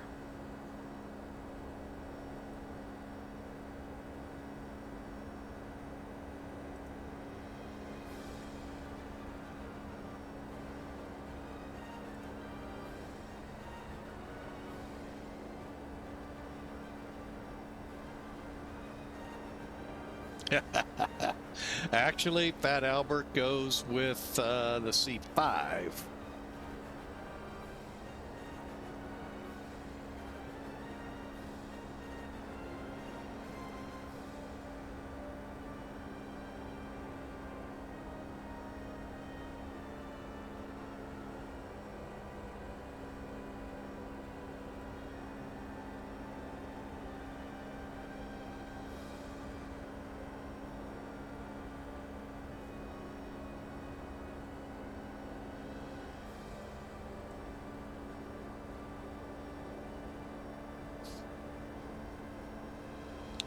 Oh man, there have been so many funny sketches done with the C5. Oh. Not even gonna look them up. They're easy to find. First one though I ever remember seeing, I was in the military.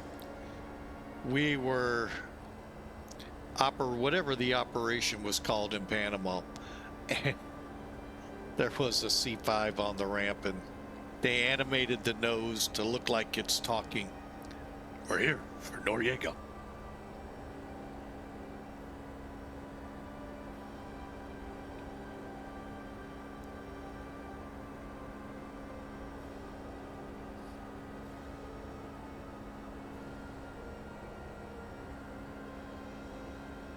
Oh man, great airplane though. When it flies, it's a good airplane. I mean, it had a lot of problems, like many of the Soviet heavy cargo aircraft equivalents to it. When they can fly, they are really good. And one of them really scared the crap out of me one day at the airport. I've told this story a million times. Would sit out with the fire trucks and watching them at the civilian side of Scott Air Force Base. And we had a C5 load up. Orders changed to go direct to Europe. So I don't know if they planned an air refuel or what. But anyway, here in St. Louis to Ramstein, you all can figure it out if you've got Sky Vector and all, the general distance. So they added the fuel to it, and he putt-putted down to the end of the runway and took off. Now, if you're not familiar with the C5, if you watch it carefully, you can actually know when it's going to rotate. The wings will actually, on the tips, come up as they're gaining lift to hold the plane in the air. Well, here it comes down our 10,000 foot runway, screaming, yelling at us. Our fire station is about 3,000 feet when you're going from south to north to the end of the runway. He passes us in the nose gear, still on the ground, and the wings are just slowly starting to come up. And I'm watching, and he goes by the taxiway between military and civilian. He's still got the nose gear on the ground. And I'm like, okay, it's time to think about getting in the crash truck. He rotated in that 2,000 feet. I think he left right at the end of the runway. Could not tell. Went out, looked. Of course, if he's still on the concrete, can't tell. And I mean, a couple of us were already just about in our trucks. We're thinking he's going into the marshlands off the north end. He starts climbing, and it's, one of those lumbering, just a couple of steps forward and then like stops, couple of steps forward, and it's what it looks like. Oh my gosh. Then he turns. And I swear it looked like he went down. I'm like, don't go down. I went, wait a minute. That's the local fire department's problem now, not ours. But I have never seen a C5 eat up 10,000 feet of runway for takeoff. And that was impressive. Now, I have watched the video in Australia of the Russian Ilyusha 76 go off the end of the runway to get airborne. And oh my gosh, he actually went a few feet off the runway to get airborne. Oh, that's what that C5 looked like to me. Oh man, that was the scary to look at. He's loaded down for fuel. I can't remember if it had people or if it was all cargo. But oh my gosh, 10,000 feet. Oh, and I'm sure the pilot's like, oh yeah, we're just fine. All right, oh, there's the end of the runway. Okay, we're up. Of course, those bystanders don't know that. But yeah, C5, great plane. I'm sure guys out there with the C-17 Could tell similar stories with that plane eating up runways too.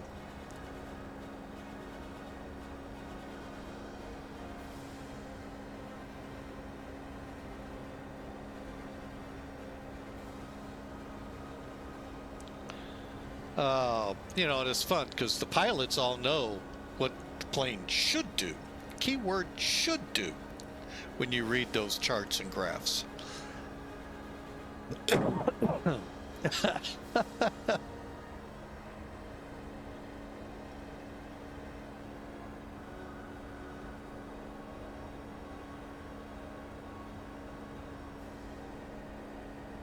Oh, C-17 doesn't eat up runways.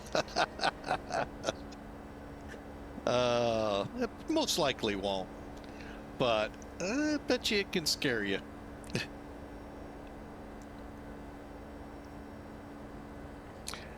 The other maneuver a C-5 does is that combat takeoff where it does the 360. I forget how high it ends up at the end. That's a very impressive maneuver. A little scary, but more impressive than anything. We can land anywhere. So can a C-130.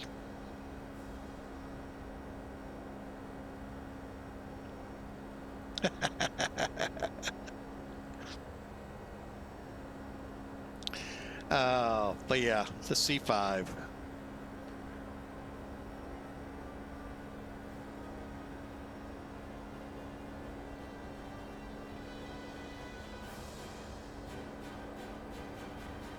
I don't think you can land on the ocean.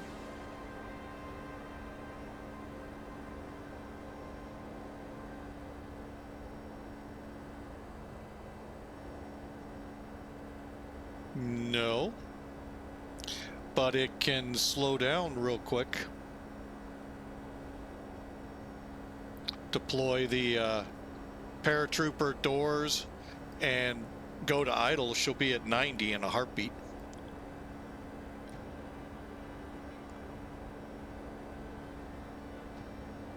Your landing wheel can drink some water.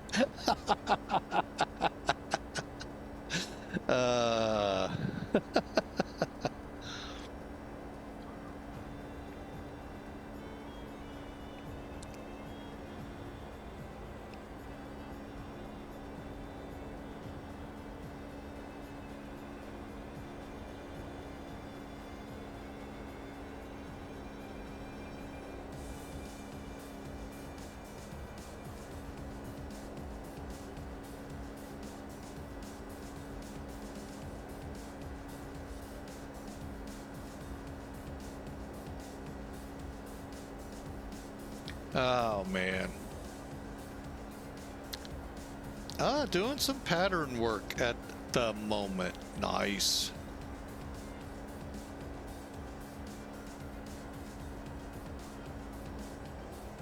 Boy, every time I go to VATSIM, I think ATC is up in Dallas. No, it's OKC, Oklahoma City. Oh man. All right, we're about to fly over St. Louis. Speaking thereof,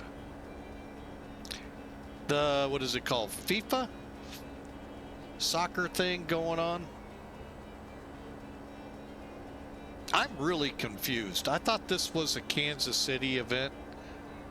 Now I'm seeing FIFA in Vancouver. I'm seeing it in Dallas, and I thought this was usually one place. But then again, I'm not a soccer person, so I don't know how this all works.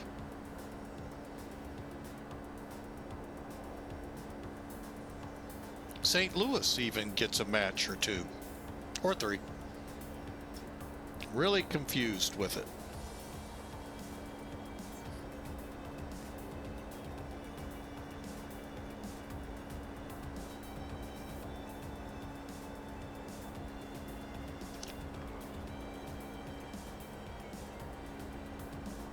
And I thought football was an elongated ball, not a circle.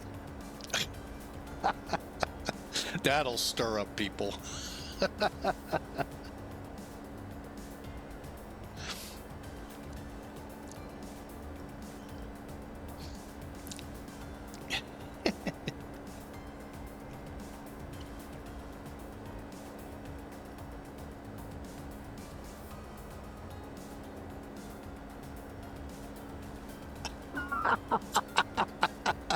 Well, you know.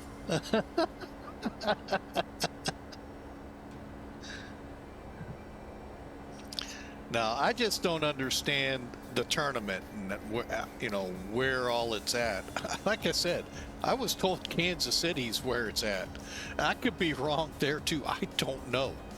I stopped following news a long time ago, and now, granted, we had an exchange student from Spain many years ago, and I'm sure he could explain it to me, but since Spain is one of, I guess, the better teams, until the U.S., I know, beat them in Brazil or something like that, and then he was sad. For a lot of reasons. Not going to go into that, but not for a lot of reasons he was sad.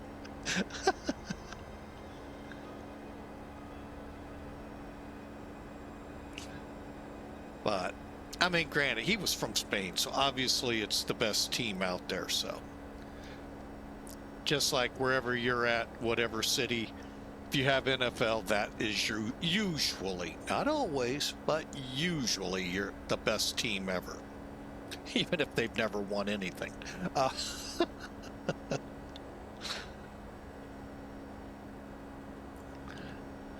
But, yeah, that was funny. Talking up Spain and all when that occurred, when they were out in Brazil and the U.S. of all things to beat them. Poor kid. The U.S. beat them. Ah, Formula One. Okay, gotcha.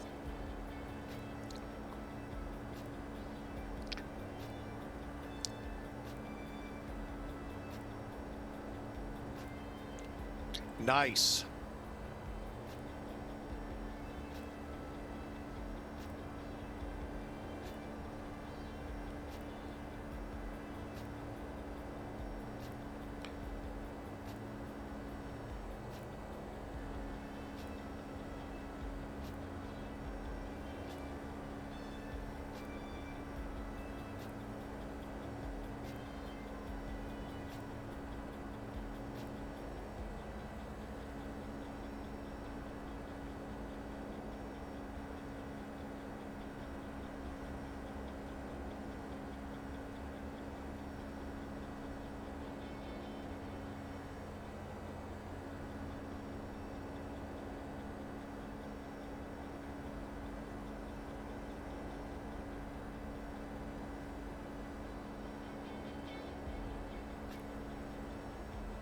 All right, I'll be right back, folks.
All right, we're back, folks. Sorry about that. Needed to use the restroom. We are, for those joining in, we are on our second flight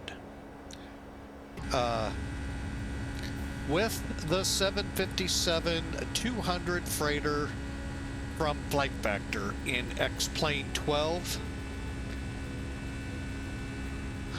I don't know if there is one in Microsoft. I'll be honest. I think I've seen 767s, but I'm not certain if I've seen anyone flying this one or the 767. And I know someone who streams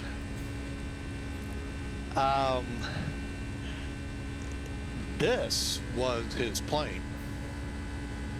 We'll leave it at that.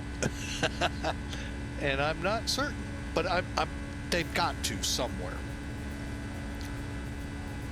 But anyway, we are in X-Plane 12 with the pencil, and I hope you all enjoy. We just departed O'Hare about a half hour ago. I set on the Dallas-Fort Worth area, landing at Alliance Fort Worth. But I thought there was Sergeant Yash, somebody on the Microsoft side that did the 757. Not necessarily Flight Factor, you're right, they're pretty much X-Plane. If not exclusive, but still. Like I said, there is a streamer over there. This was his big plane for a lot of years.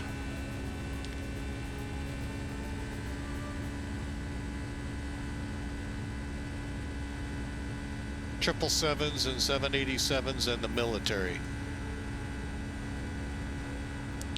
Yeah, I knew about, well, actually the 87 was actually a default, I believe, when in 2020.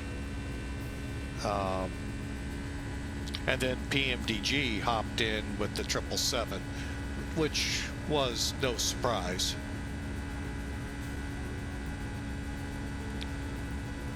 But I don't know of any 767 or 757s out there.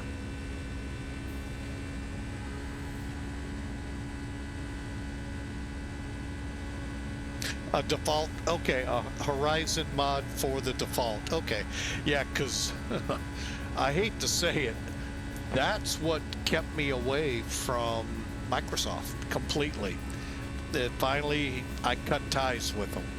Watched a couple streams with that plane, a couple of others, but that one specifically, and I just could not take Microsoft. Now granted, they've updated since 2020, or at least hope at least once with 2024, to a better sim, flight-wise.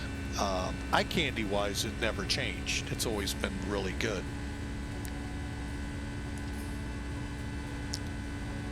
And that's what kept me away. I've just flat out said no more Microsoft. It took a lot for me to sink the money into this plane. It's a bit pricey, but to get what I wanted, so I'm not huge on the 757-300, but the C-32, that shocked me that I got it. And of course you get the freighter, which if you fly for them, gotta be a freighter. Military, yeah. Actually, we've got some pretty good military planes in X-Plane. I don't fly them by chance. They keep updating the F-14 with many of the major updates they've done to the sim, but they've got some pretty good military aircraft as well. Now, I'm not going to say their C-17 is anything to write home about. Matter of fact, it's really kind of like garbage. And it was a really good aircraft in FSX, but it just didn't do well transferring it into the format of X-Plane.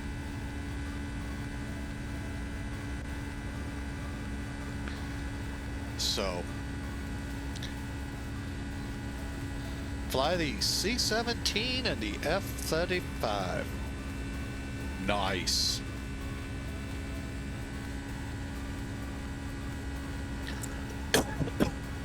I'm an old Herc driver, love flying the Hercs, and they really have yet to come out with a decent update. I saw Microsoft just Captain Sim updated into Microsoft from the FSX world.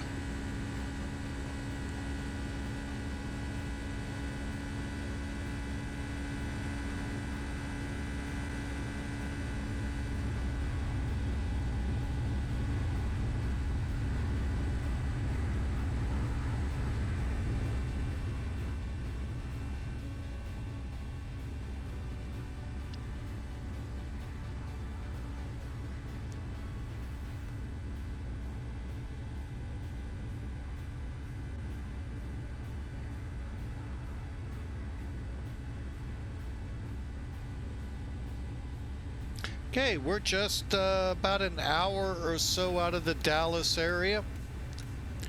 So sit back, relax, enjoy the music. And we'll be there in about an hour.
Terrifying people on the highway, huh? Oh, Sergeant Yash.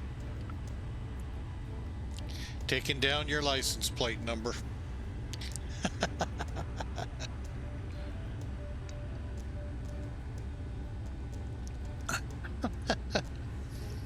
All right, Memphis Center is up ahead. Let's see. They're going on 132.550.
All right. I didn't hear that, but let me. Oh, what am I looking for? That's what I'm looking for. Feking01. Hey, welcome aboard, first time chatter.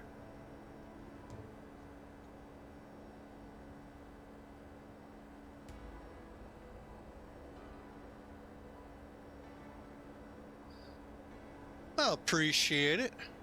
I'll let you, if you want to join my Discord, join my Discord. I don't add people to it, sorry.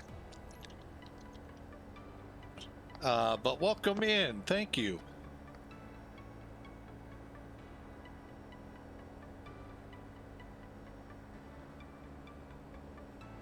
I think I heard Memphis chime in. Yes, I did.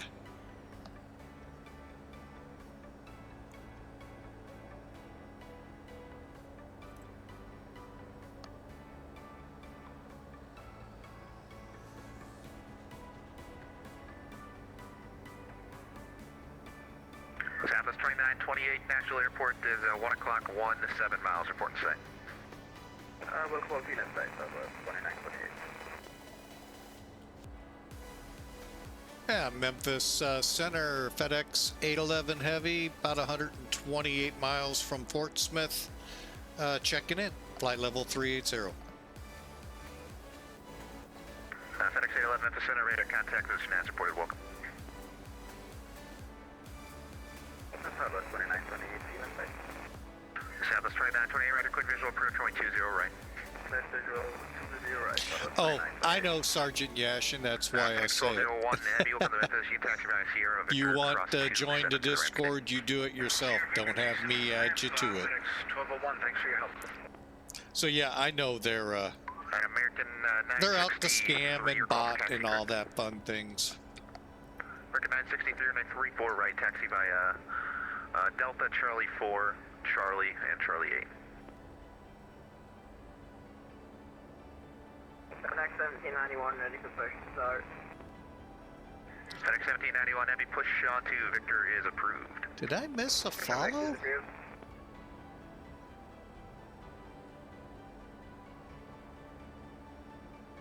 Huh.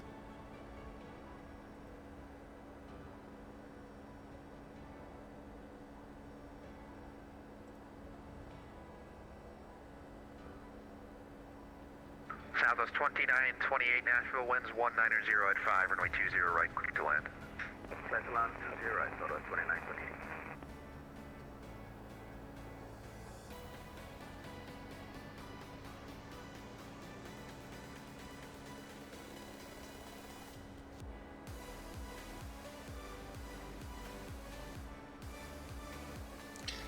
Oh, what did I read here about those ads I could do?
American 963, Memphis Center, 13507, flight runway heading on 934 right, clear for takeoff.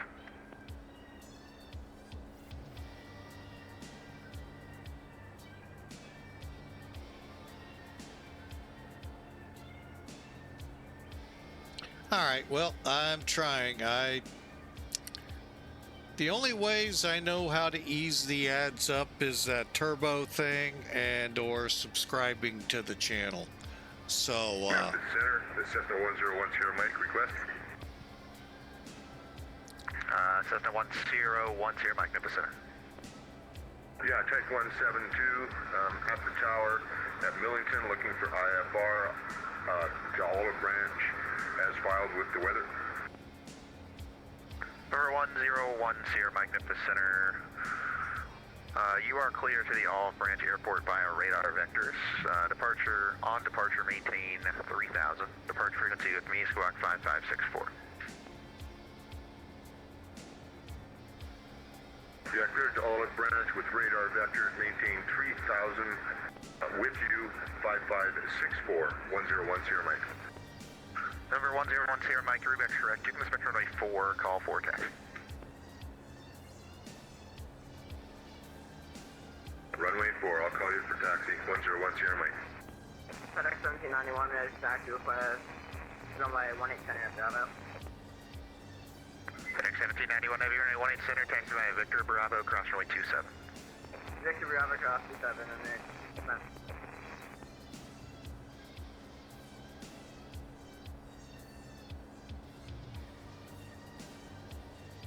FedEx 134, mid altitude, maintain flight 190 for traffic. Alright, maintain 190 for traffic, FedEx 134, ready.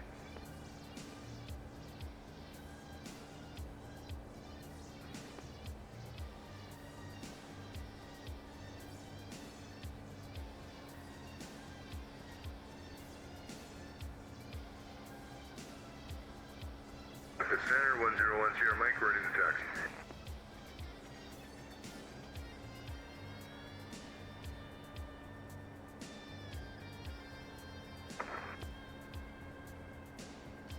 November 1010, Mike, confirm your squawking 5564 and mode Charlie.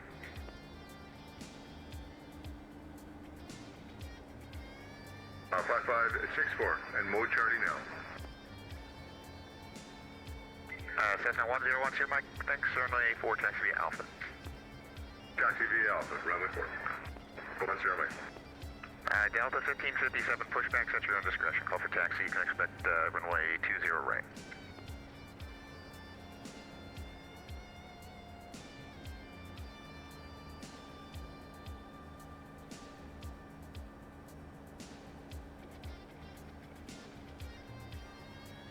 American 963, Memphis Center, radar contact, say altitude. And we're climbing through 1,963.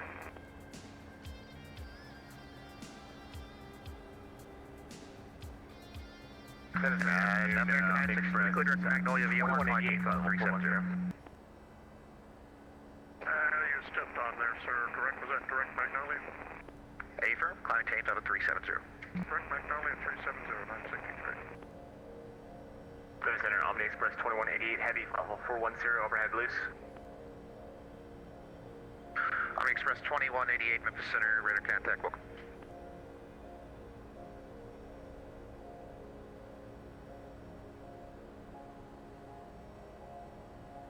Southwest 2928, welcome to Nashville, taxi via Bravo, Kilo, Tango 4 to the gate, cross runway 31.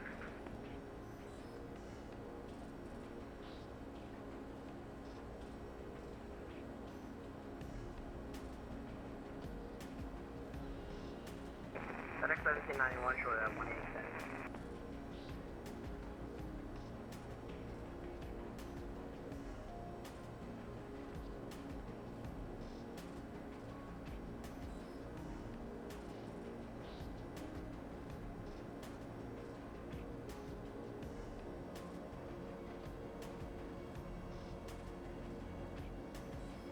FedEx 1791 Heavy, Memphis wind 170 at 7, our nav rib is runway 18 center, clear for takeoff. I have the rib 18 center for takeoff, FedEx 1791. FedEx 134 traffic, no factor, climb tank level 340. I'm tank level 340, FedEx 134 Heavy.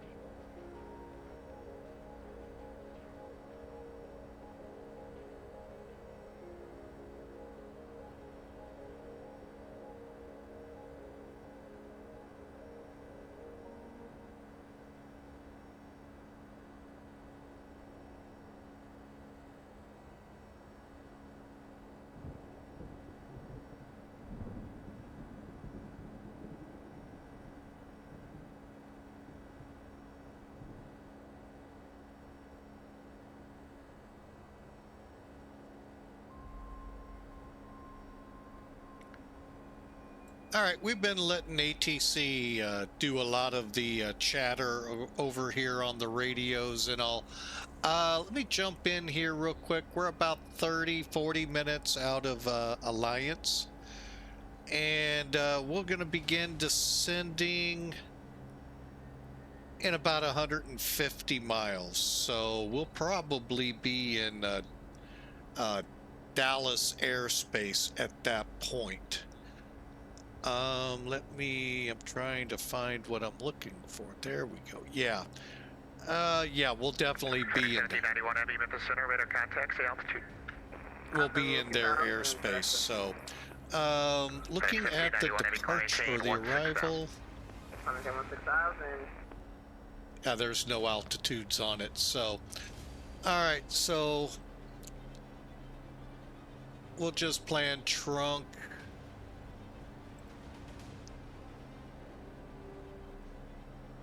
Where do we need to be at Argu? 4,000. We'll plan about 10,000 at truck and then descend on down.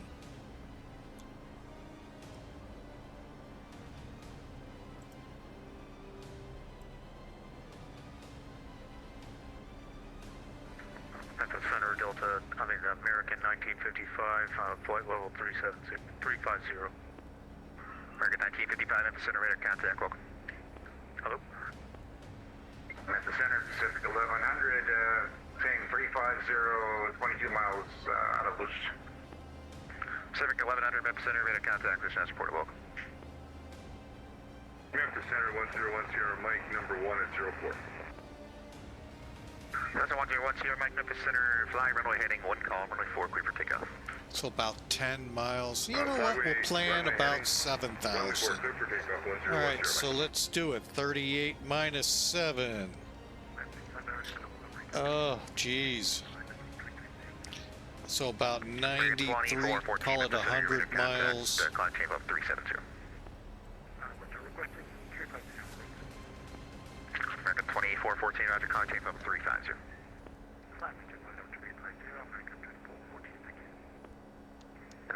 Was that Delta 1550, 70, should you ready for taxi?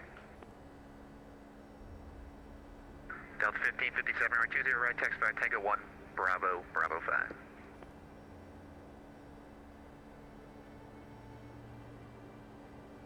Okay, so somewhere between Jones and Dearth, we'll begin our descent. Okay.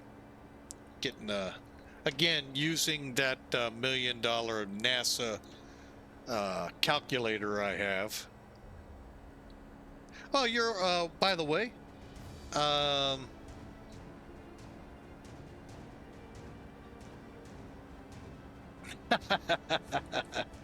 hydrate and good deal. But yeah, you're welcome. I try to gift a sub if I can.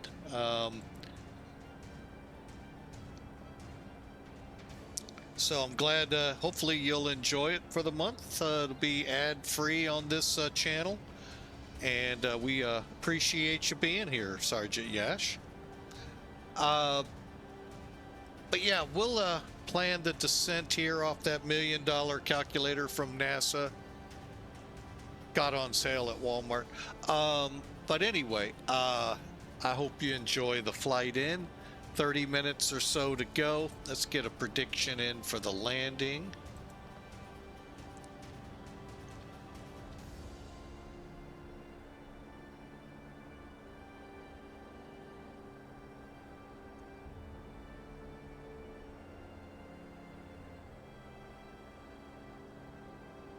And hope you enjoy.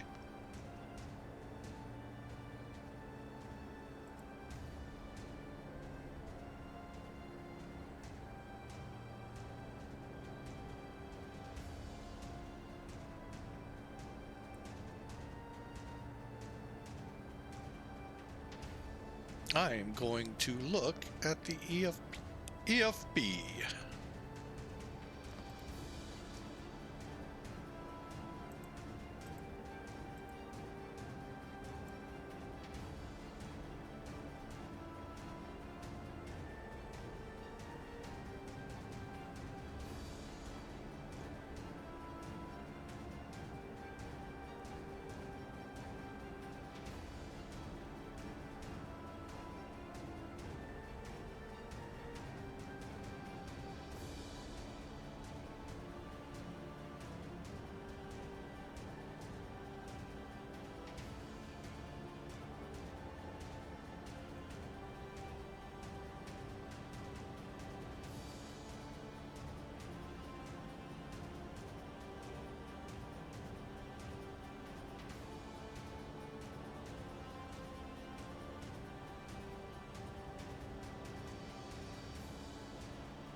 Bob 1100 at the center, say, Mach number. 0.79, 500. Roger, maintain at or above 0.79. Copy that, we're at 179, you want me to go up? I see the guy behind me. Yeah, just maintain at or above Mach 0.79 works for me. Copy that, 1100. American 2414, maintain at or below Mach 78. 278, American 2414, watch out. Yes, make sure you're at or below 0.78. At or below 2414, thank you.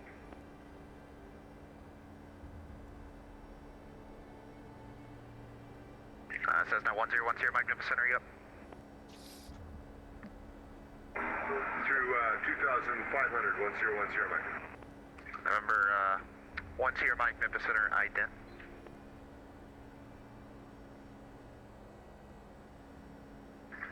Delta 1557, you made the wrong turn on Bravo there. You're supposed to go to the right, sir. Can you make a U-turn right there? Wait a minute here.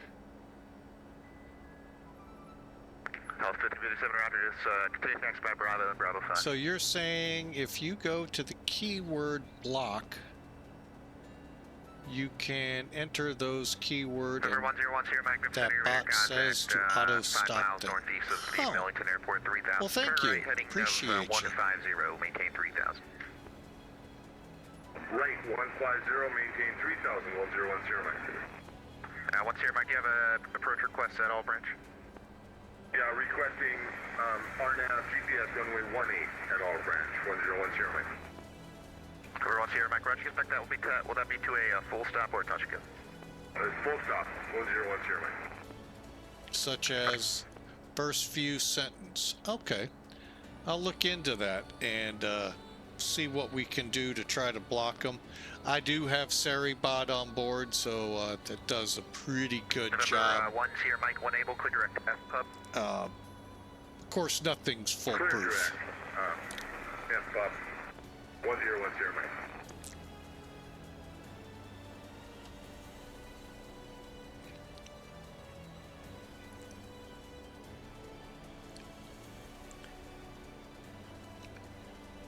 American 963, contact Atlanta Center 132.907, good day.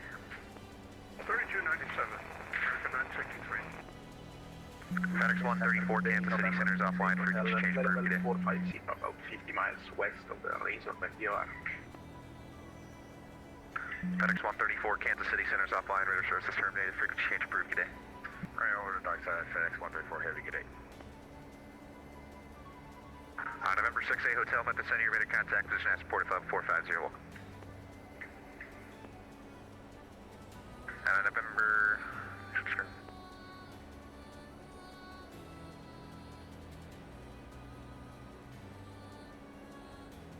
Delta 1557, the wind variable at 3 RNAV, Bubby, runway 20, right, clear for takeoff.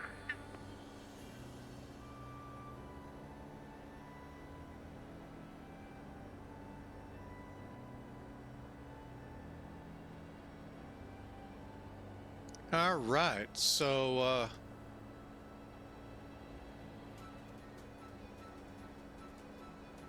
November 101 Sierra Mike, you're 14 miles from F-Pub, cross F-Pub at 2,500, clear on Avenue 18 approach.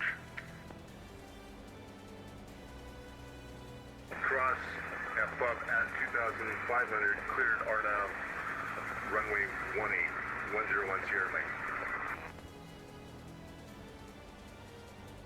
United 1449, ND Center is offline, frequency change approved, take a flight New York. 35, United 1449, in birthday.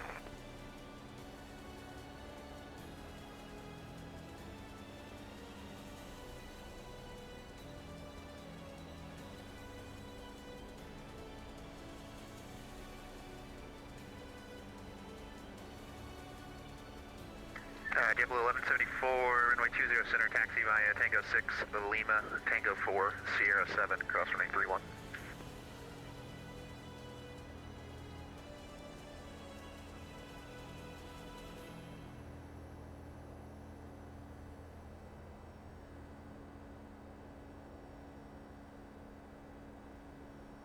Delta 1557, Center radar contact, altitude.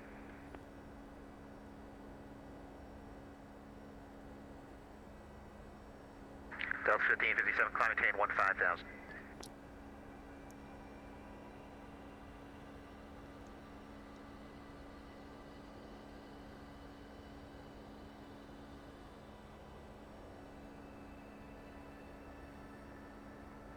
FedEx 811, Fort Worth Center's offline, freeze change approved, have a good flight. all right, over to Unicom, FedEx 811 Heavy. Thanks for the great ATC. See ya.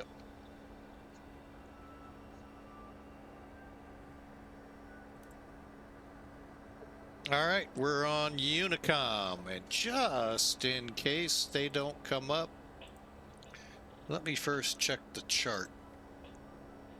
Oh, 135.15 for common traffic.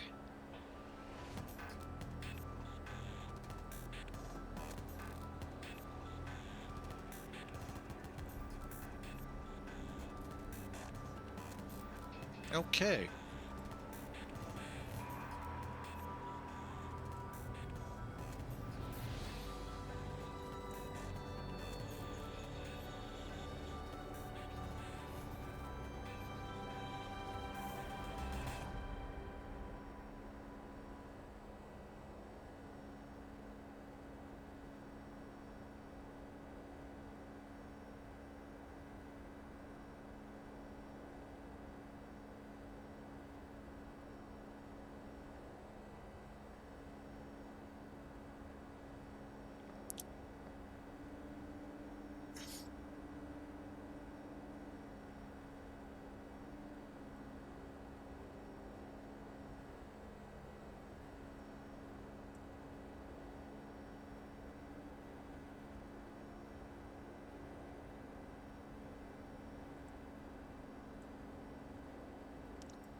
It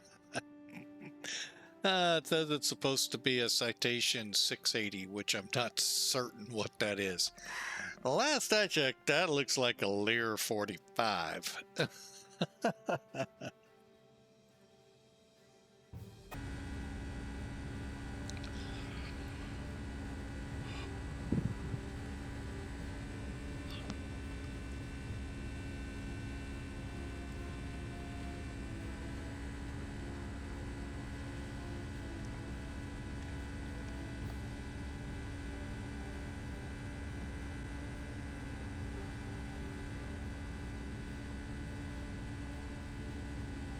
Plane.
All right, again, for those just tuning in, and we are getting close to top of descent.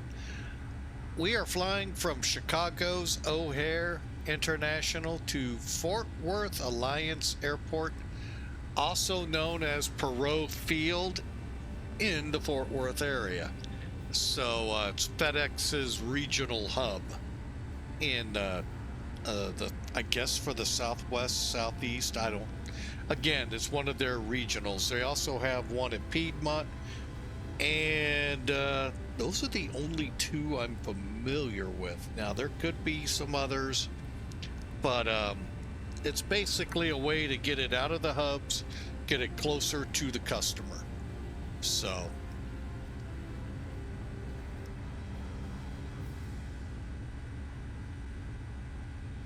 yeah, FedEx more like claimed by the military. I mean, I get it. They do fly a lot of stuff for the military. That's because the military kind of terminated a lot of the contracts that were out there to the other carriers. And luckily, FedEx hung on and still one of them. So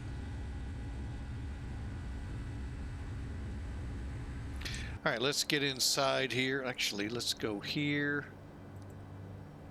Okay, top of descent is about 30 mile out.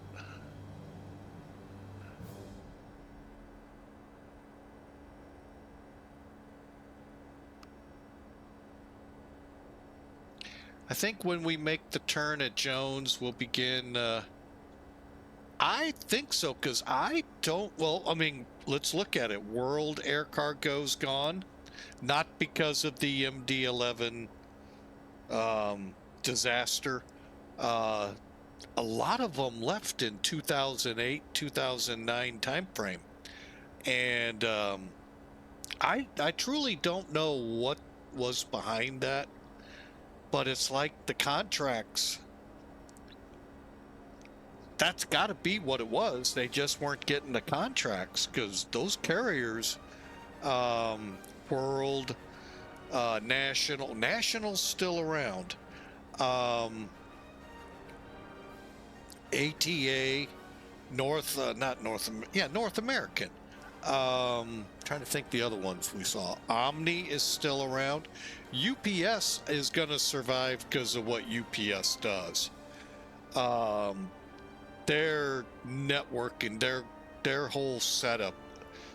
I don't think they're really militarily based that. I mean, they do, but I think what UPS does will keep them afloat. But FedEx, they too could do it without the military. The rest, they pretty much need that ability to haul for the government. And I don't know what happened in 2008, but a lot of those carriers that brought troops and cargo and stuff over to the Middle East vanished. And it was just sad to see that all of those. I mean, I love North American. North American was one of my favorites. All right, we said 7,000.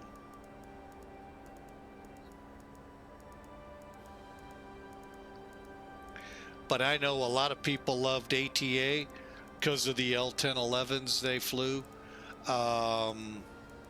Just amazing how many of those carriers, Miami Air, I'm not certain if they're still around or not. Yeah, they just kind of disappeared. And really, really was sad.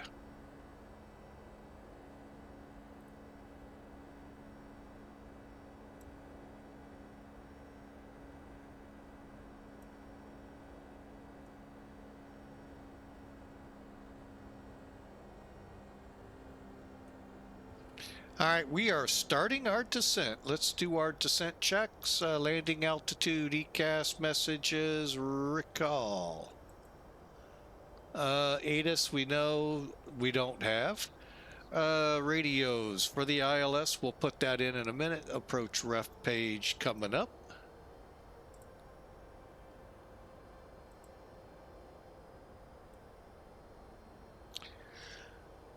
Okay, and DH, we'll get that in a second. Auto brake, we're gonna set 2.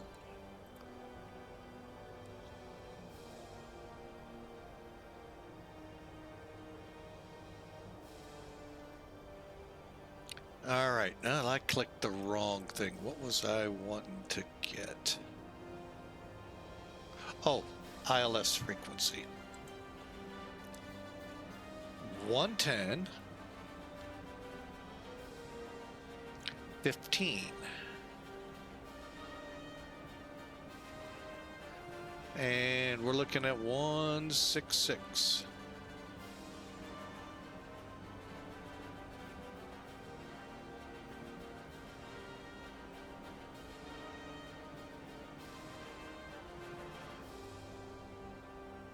.166 on the course, 110, 15, perfect. All right, and decision altitude 200.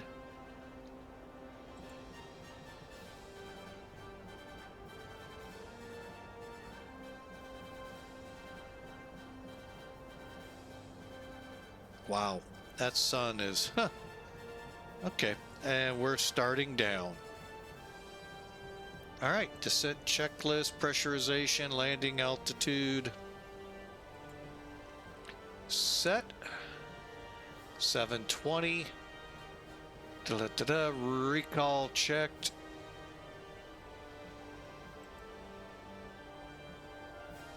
Auto brake set to 2. Landing data VREF. Let's verify that with SimBrief.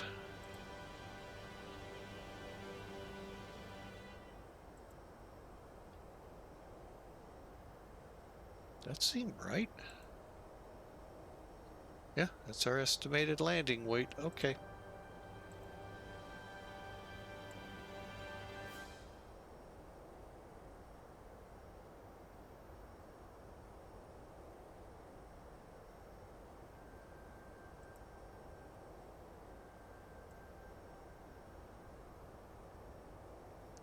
All right. We're gonna go set it to 2.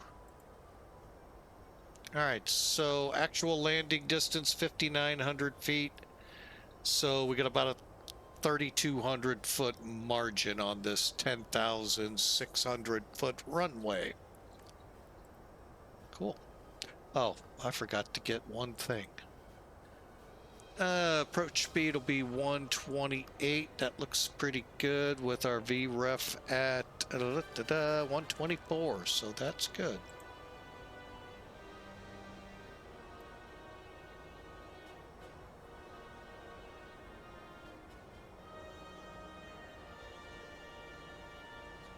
Again, thanks for flying with Mike. We will probably, we'll kind of call it on the ground, but I am looking into a second flight, maybe with this bird, maybe with a different one. But I hope you all enjoy and have enjoyed. Oh, we got traffic in the air. Let's see. American. Going out of George Bush Intercontinental to Kansas City. Get some barbecue and watch the FIFA matches, or whatever they're called.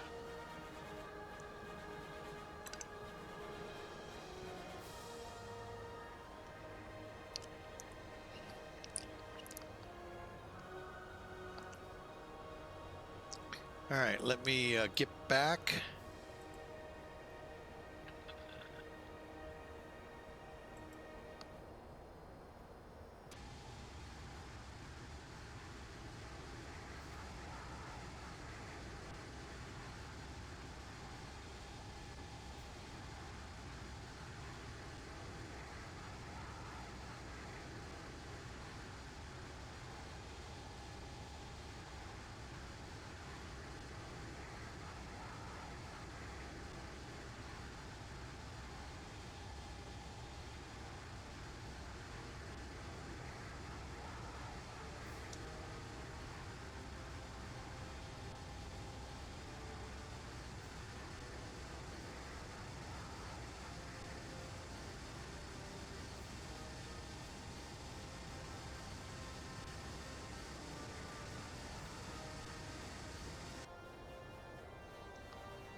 Now, I have had the I'll call it privilege to fly on a 757 when, was it TWA or I guess it would have been American at that point, out of St. Louis for Chicago. And that was a really good flight, even though it was, I don't even know if the landing gear got up into the bays before we came back down. It was that quick. No, it's about a 30-40 minute flight, and wow, it was fast. And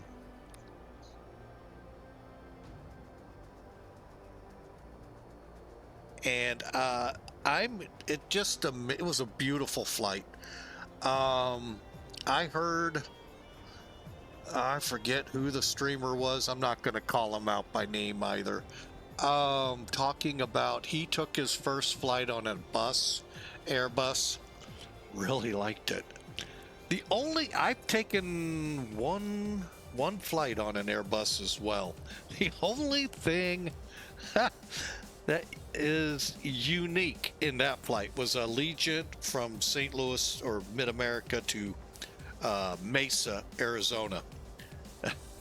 Hearing all of the mechanics going on, the PTU coming on, it just unique to hear all of that at once, and enjoyed it. I too believe they're better than Boeing's.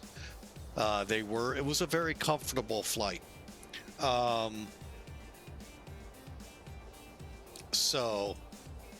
But yeah, that was the one thing you have to get used to, is hearing the mechanisms working behind the scenes. Now you're going to hear the flaps, the landing gear and all, hear other things going on. during startup and all of that. It was, I wasn't expecting that. So, but it was a great flight also. But that 757 I really liked. To say the least.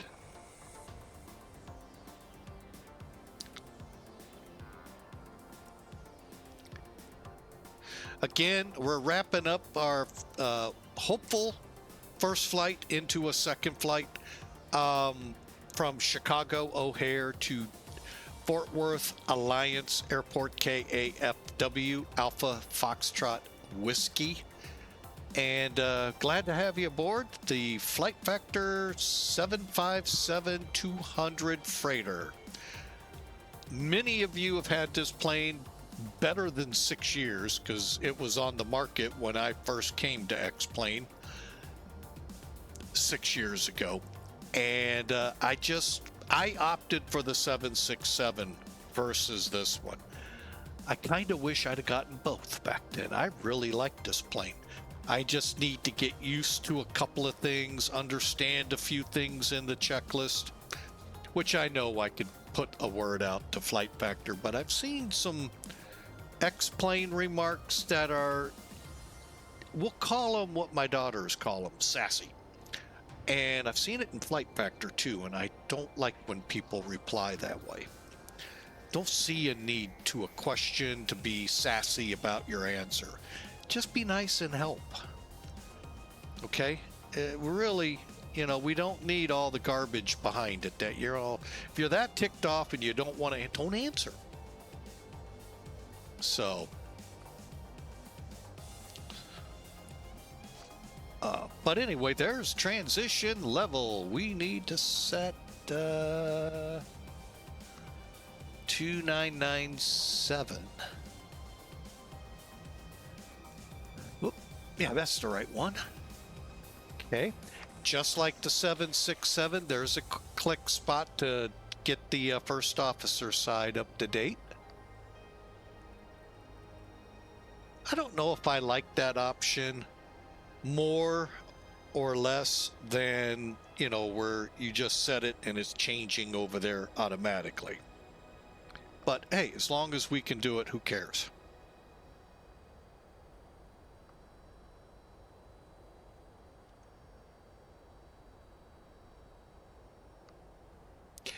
All right.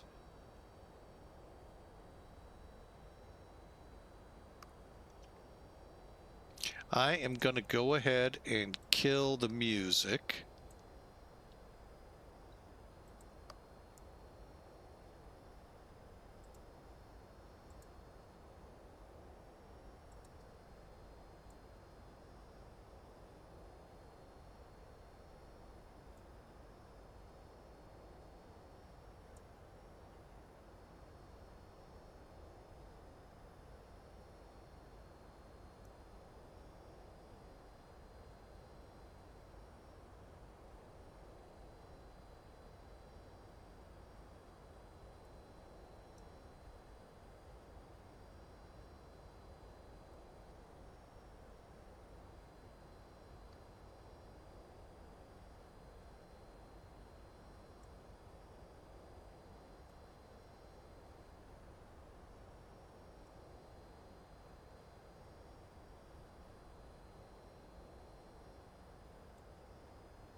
Now, one thing I will mention about this plane, those of you like me who've been in the 767 for God knows how long, 7 years in my place, 6 years, I guess, would be more apt.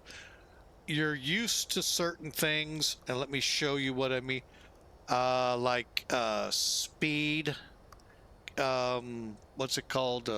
Where we basically click there and we have control of the speed. Same with the altitude. Yeah, those are not here. Sad to say. But overall, this is it's a really good plane, and I know this is version an updated version that came out not long ago, and I will say it's pretty good. I haven't gotten into radars, with it, so I don't know. We haven't been in weather, although we have weather over there, but with the remnants of Tropical Storm Arthur.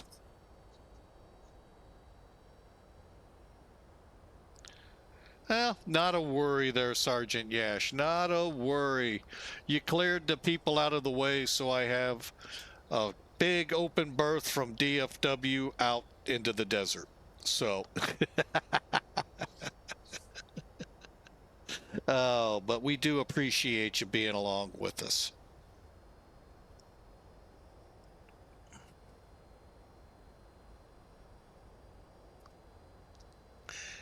All right, we're about to, what is that fix?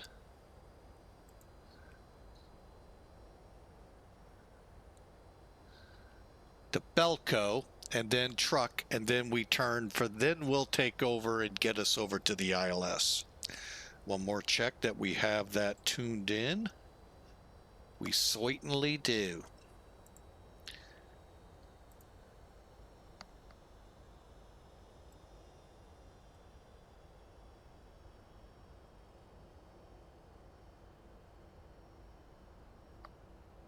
Well, the interesting thing, and it doesn't appear to be showing on radar, is there is a blip just to the west southwest of truck that I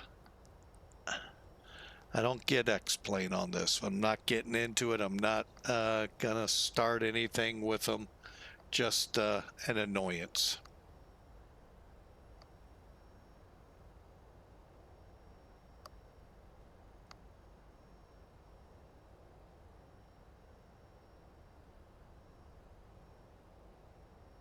Although, something's showing up here that's not showing up on my NavGraph weather. So, who knows? All right, we have slowed. Let's get those landing lights on so the world knows to get out of my way. Flying with Mike is coming in.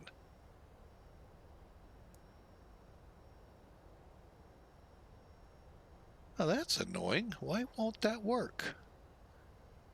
There we go. Okay, everything looks good. All right.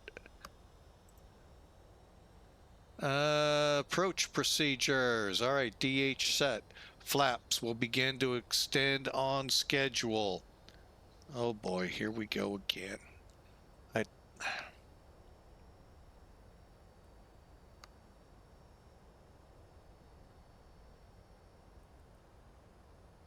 You tilt it up so much, you get this green line.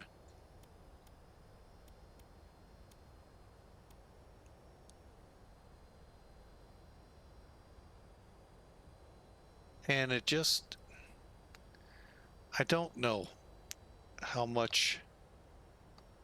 Anyway, let's get to work. It's going to get us off course. Descending to 4,000.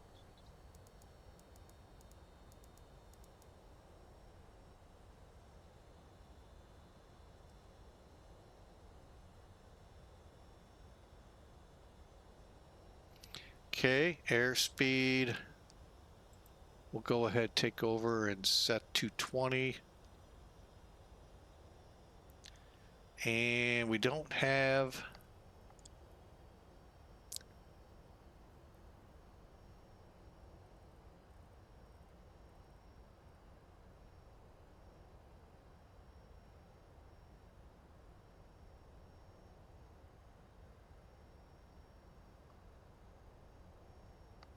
but yeah, we should see that blip right ahead of us, but we don't. That's okay.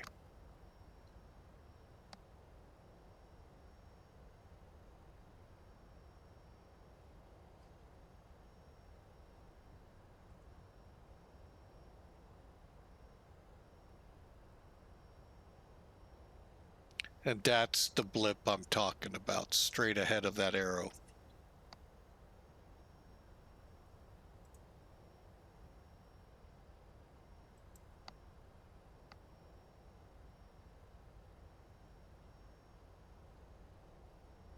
All right, flaps 1, VREF plus 80.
All right, we are closing in.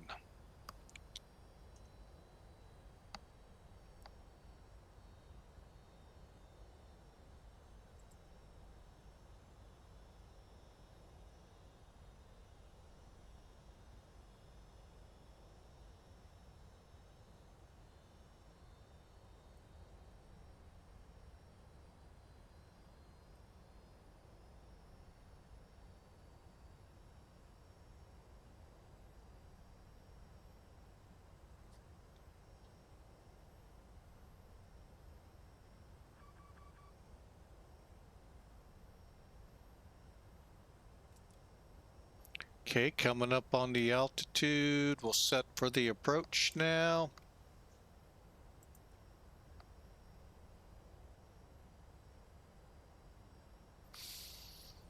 All right, let's switch over to Fort Worth. Let them know we're out here.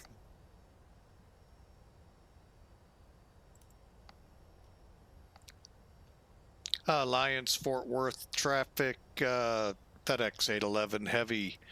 About to intercept the ILS runway 16 left at Argu.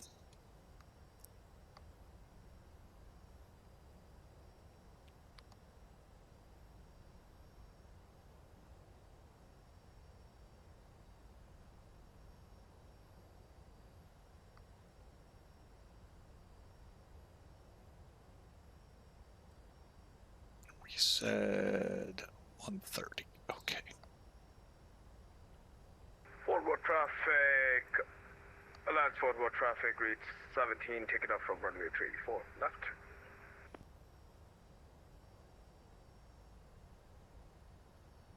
All right, slowing this beastie down.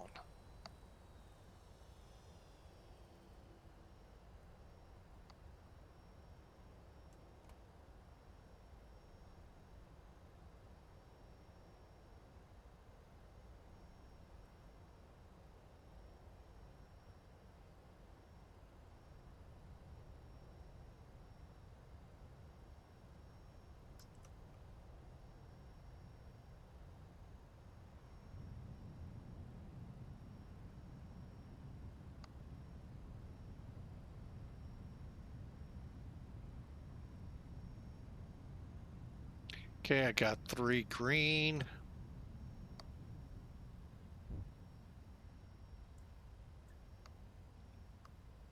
Runway in sight. And Fort Worth Alliance traffic, FedEx 811, about a 7-mile final for 16 left.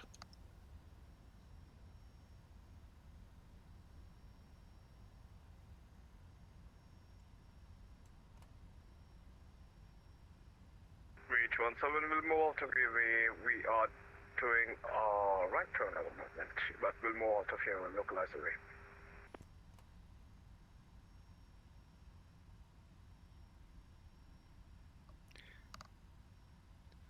FedEx 811 Heavy has you in sight reach.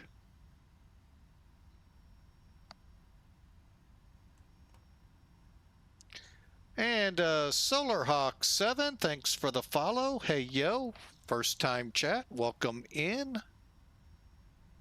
And we are now full flaps. And yeah, I'm going to mess everything up here.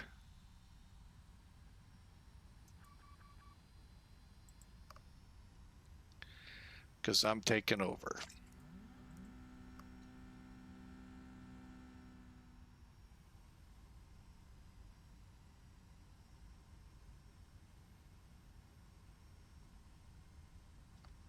And Alliance traffic, FedEx 811, 3 mile final, 16 left.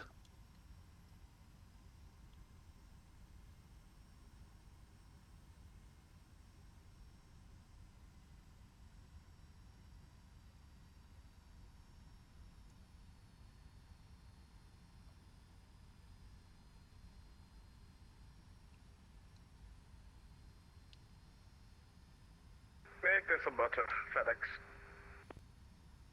All right, we are stable for 16 left.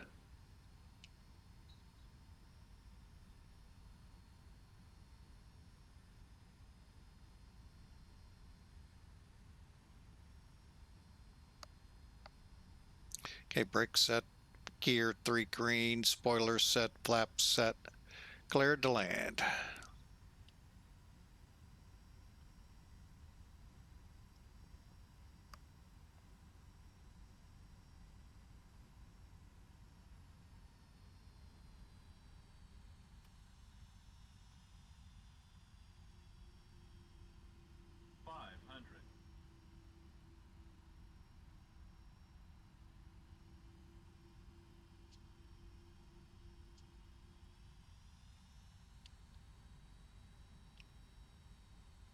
Oh, I didn't check to see if there were pappies. There are no pappies on this side. Landing.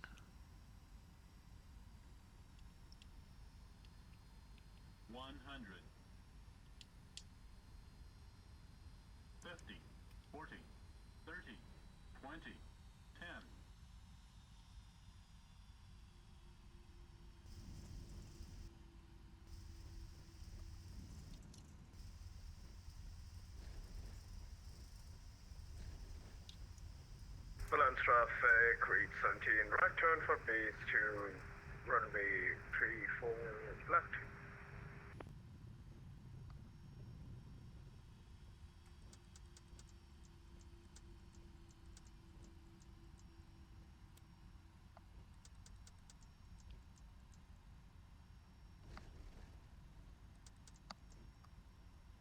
FedEx 811 Heavy off 16 left at Fox, taxi to FedEx.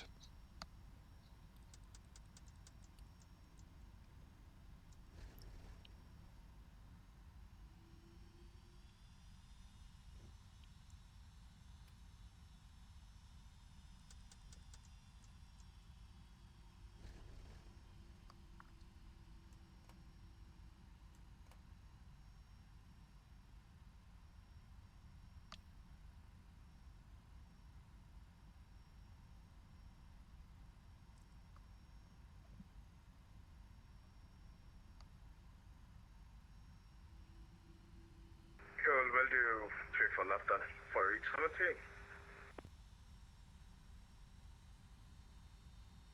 17. It is Solar Hawk 7, yeah. They've really turned X-Plane into a really good sim. All right, after landing checks. All right, landing lights. Let's first start up that APU.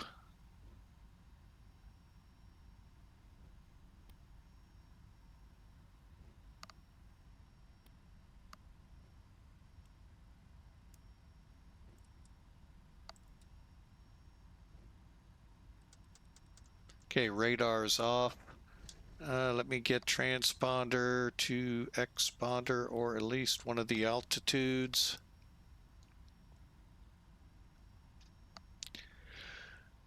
Okay, auto brake is off.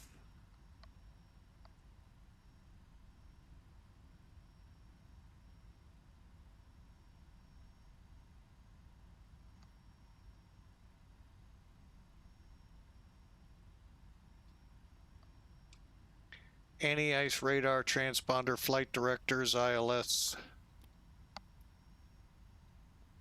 Okay, flight directors.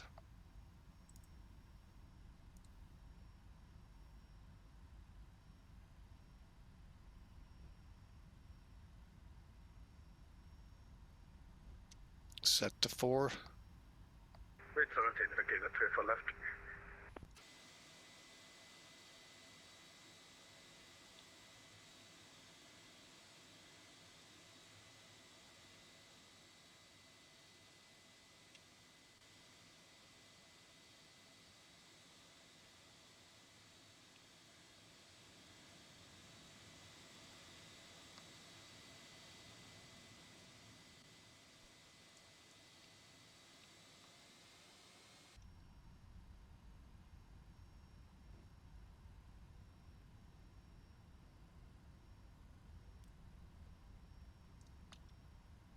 Hawker 125, welcome aboard. Resubscribe. The man has been with us, the legend, 60 months. Welcome back and welcome in. And thank you, sir.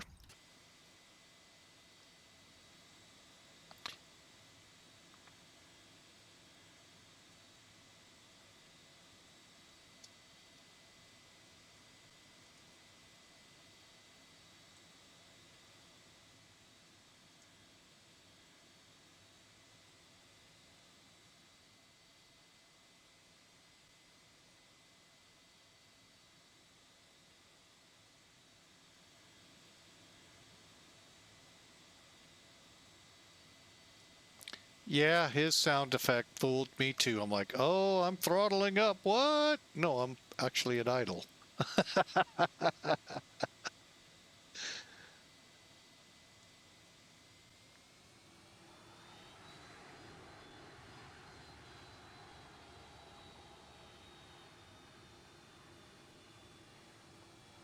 All right, we will brief this out here momentarily as we roll into the spot here.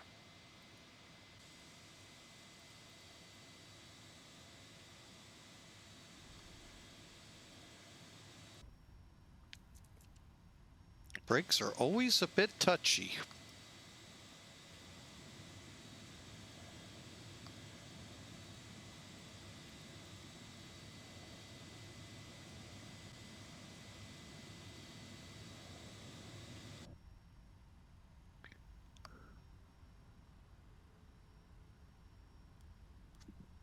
Oh, that's why.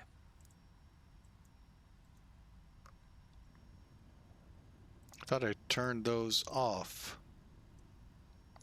Okay, let's stabilizer train fine. Okay, at the gate, brakes, selector for seatbelts. Our few passengers were allowed to haul can now get up.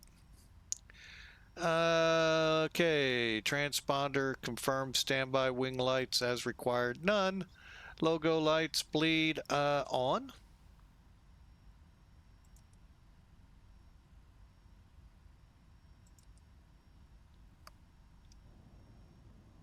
APU bleed on.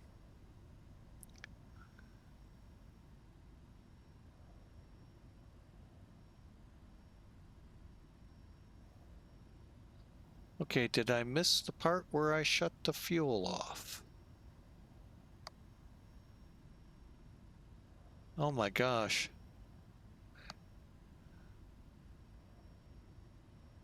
All right, we're gonna shut them down.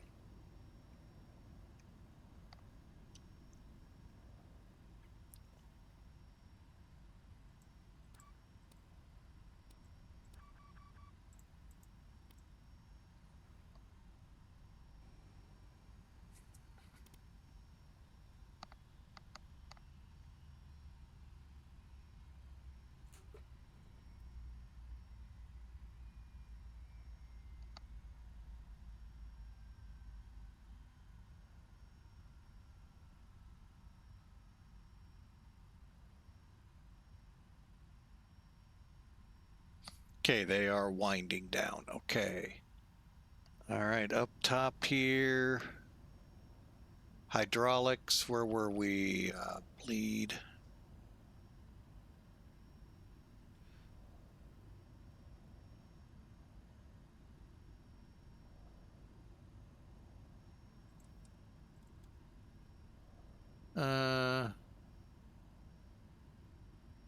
Left, center, hydraulics.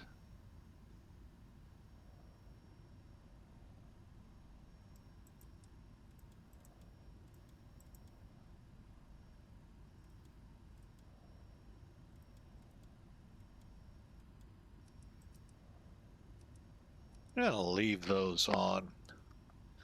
Collision light off.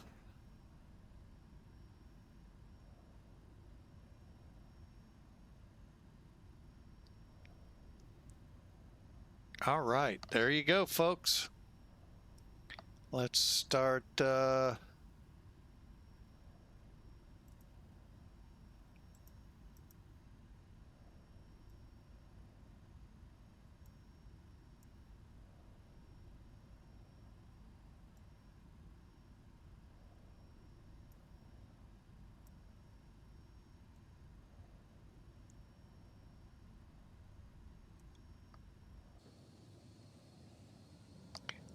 Reach 17 sits next to us. Ooh, that nose gear is pretty well extended. Wow.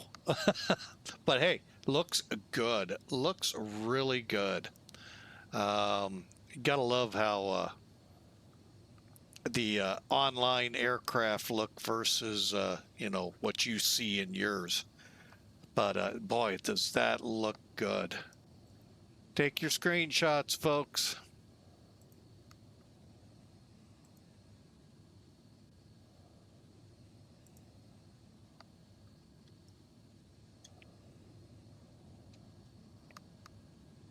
I got mine. All right, but yeah, that strut is really extended. Or do you have all the cargo in the back of the plane? All right, hey, let's take a look at this, why don't we? Let's bring in FedEx here real quick. Since we started it with the ACARS program, let's show ending it.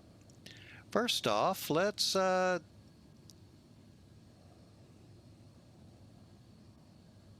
fooled me. Landing 105 feet a minute. See, it fools you right here.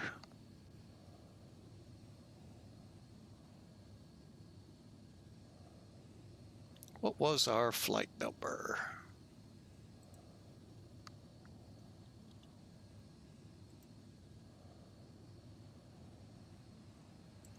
That's it, folks.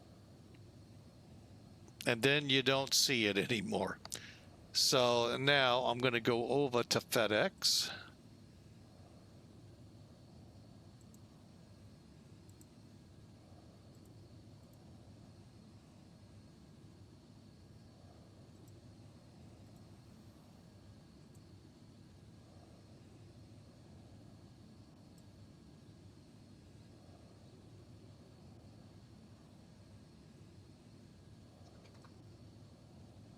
And take a look at it real quick.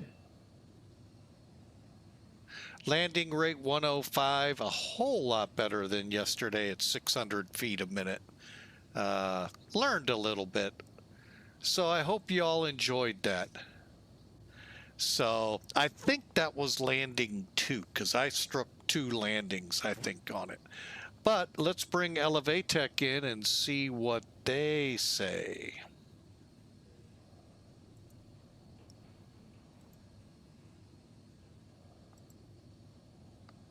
Okay, there's the flight.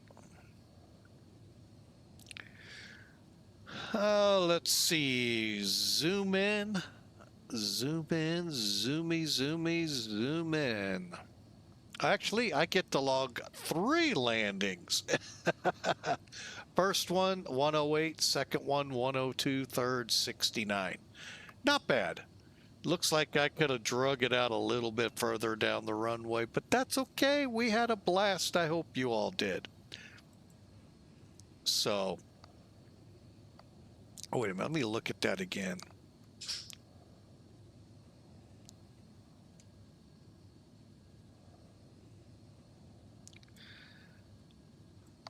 Because the part I really like to know is, am I on the center line? I am. First touchdown point about 1,900 feet or so down the runway, maybe 1,800, 2,300, 2,600. So not bad, 10,000 feet, not a lot to worry about. We had a great time here on Twitch. Now, Twitch users, stand by. We're going to take a quick break here. I'm going to check in with the wife who just got back and see if there's anything pressing right now. And then we'll be back, hopefully, with another flight. YouTubers, hey, we love having you aboard. Thank you so much for flying with us. We're going to wrap it up here with a fantastic flight we had in the 757. Second flight that I've done in it. First time chat from Kirk Insky. Welcome. Hello, sir. We are glad to have you aboard. So, again, I hope y'all enjoyed the flight. For now, we'll see you all later. Especially those of you on YouTube. We'll have another video, of course, for that flight. The rest of you stand by here on Twitch. We'll be right back.